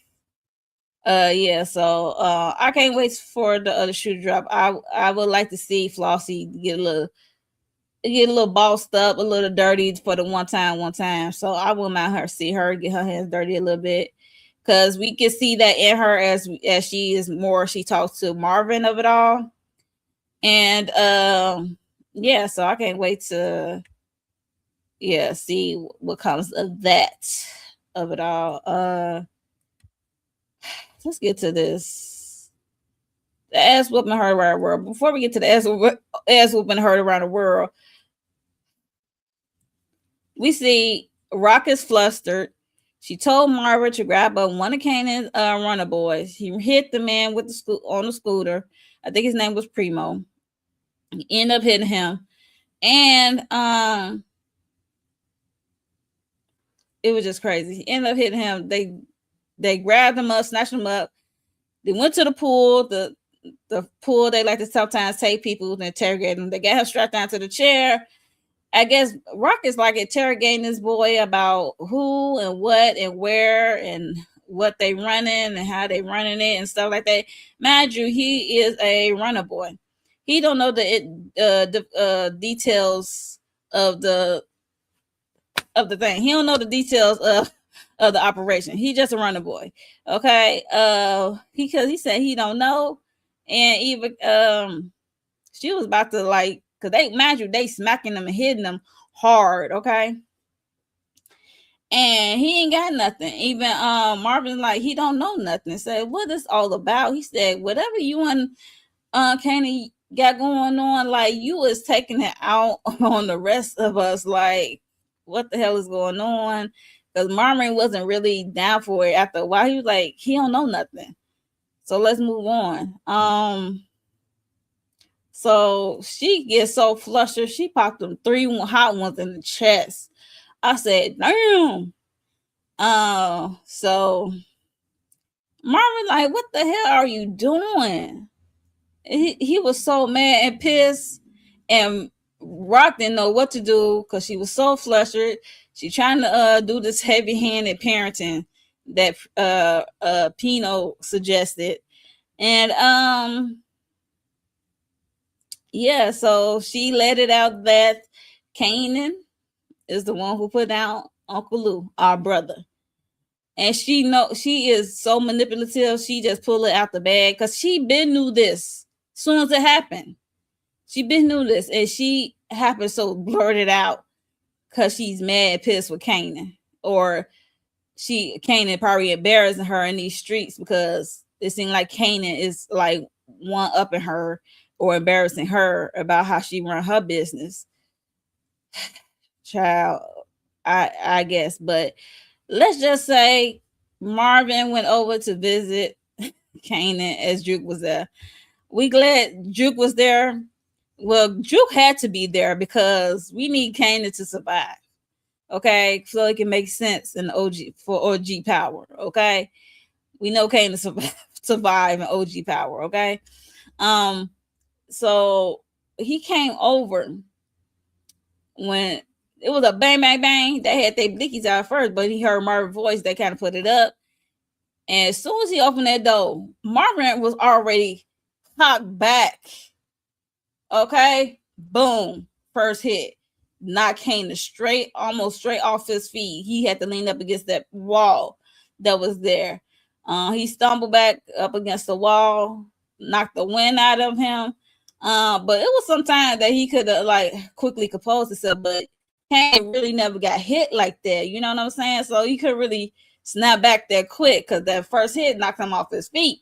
And so when I say Marvin was doing him in for the 1-2-1-2, and Juke is screaming like, Dad, what are you doing? What's going on? Dad, stop. And he is knocking the shit out of Kanan. And he was talking about how his father, like, he ain't have a father in his life, but I'm about to knock your ass down to the ground, like through the ground. Like, I was like, oh my God. Okay. Yeah, he said he know you ain't have a father to like keep your ass in line, but I'm about to knock you through this ground, through the floor. So he was knocking the shit out of him. You see how they got the wall messed up, and then one point he hit him so good that blood splattered and he hit against the wall. I was like, oh my goodness. Then he was welling him, and then juking in the back, like, Dad, stop. And then he had to take a pause from get the ass whooping he giving Kanan to let her know that Kanan is the one who unalived Uncle Lou. He the one that put down Lou. And yeah, and he was about to do a nice lights out for him with the blicky. But before that, he had did one good hit and he went through that table. Kanan went through that table. I did not feel bad for that boy. He deserved that ass whooping. That was like 5 seasons worth of ass whoopings. Okay, even last season, Marvin said you need to put belt to ass. But yeah, I didn't mind. This ass whooping was deserved because the way he walking around lunch, and the way he came to Marvin talking about I could give you a job or whatever, he acted so nonchalant like he ain't the one who popped Uncle Lou, even though it was accidental. But I hate that Rock used it in a manipulative way, like because things wasn't panning her way. She got flustered, so she popped his runner away. If she couldn't get to Kanan the way she wanted to, which was the heavy handed of the parenting, but she took the another route, was telling Marvin that Kanan is the one who put Lou down, not Unique, and she already knew how Marvin was gonna react. So she playing with Marvin's emotions. I don't like that. Even though Kanan deserved the ass whooping for taking that out Lou, even though it was accidental. But Marvin needs to question his sister. Like, why is you telling me this now and you knew this whole time? You the one that helped put Lou body out there by the trash. Like, what is we doing? So yeah, Marvin needs to question his sister after he got that ass whooping out of him, because we know how he feel about the loss of Lou. So yeah, Kanan was playing in his face about putting him on the job and playing in his face, act all nonchalant like he just didn't lose his uncle. He don't see no remorse in that boy face about doing that to his uncle, whether it was accidental or not. So like I said, 5 seasons worth the ass whoopings came away by way of Marvin. Rightfully deserved, but how it came about it was so manipulative on Rock part. Yeah, so I think that was pretty much it happened this episode. Yeah, let me know y'all thoughts on episode 5. We having a break. So what are y'all thoughts on this episode? Did you enjoy the ass whooping heard around the world? Yeah, let me know your thoughts down below. How would you rate it on a scale of 1 to 10? I gave this, I think on my first reaction, I gave it a 9.5. I had to give it a 10 because there was a lot happening in this episode that affected everyone. So yeah, all the players involved. Yeah, so we get to see everyone on the screen. Well, except for Snapcracker and Pop. I don't need to see them on the screen. Only time I need to see Snapcracker and Pop when they meet their death. Okay.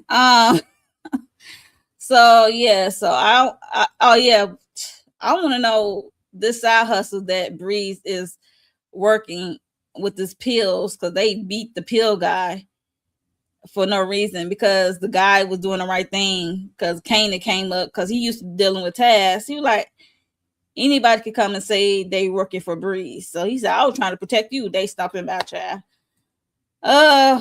Poor guy. Poor guy. He got stumped out.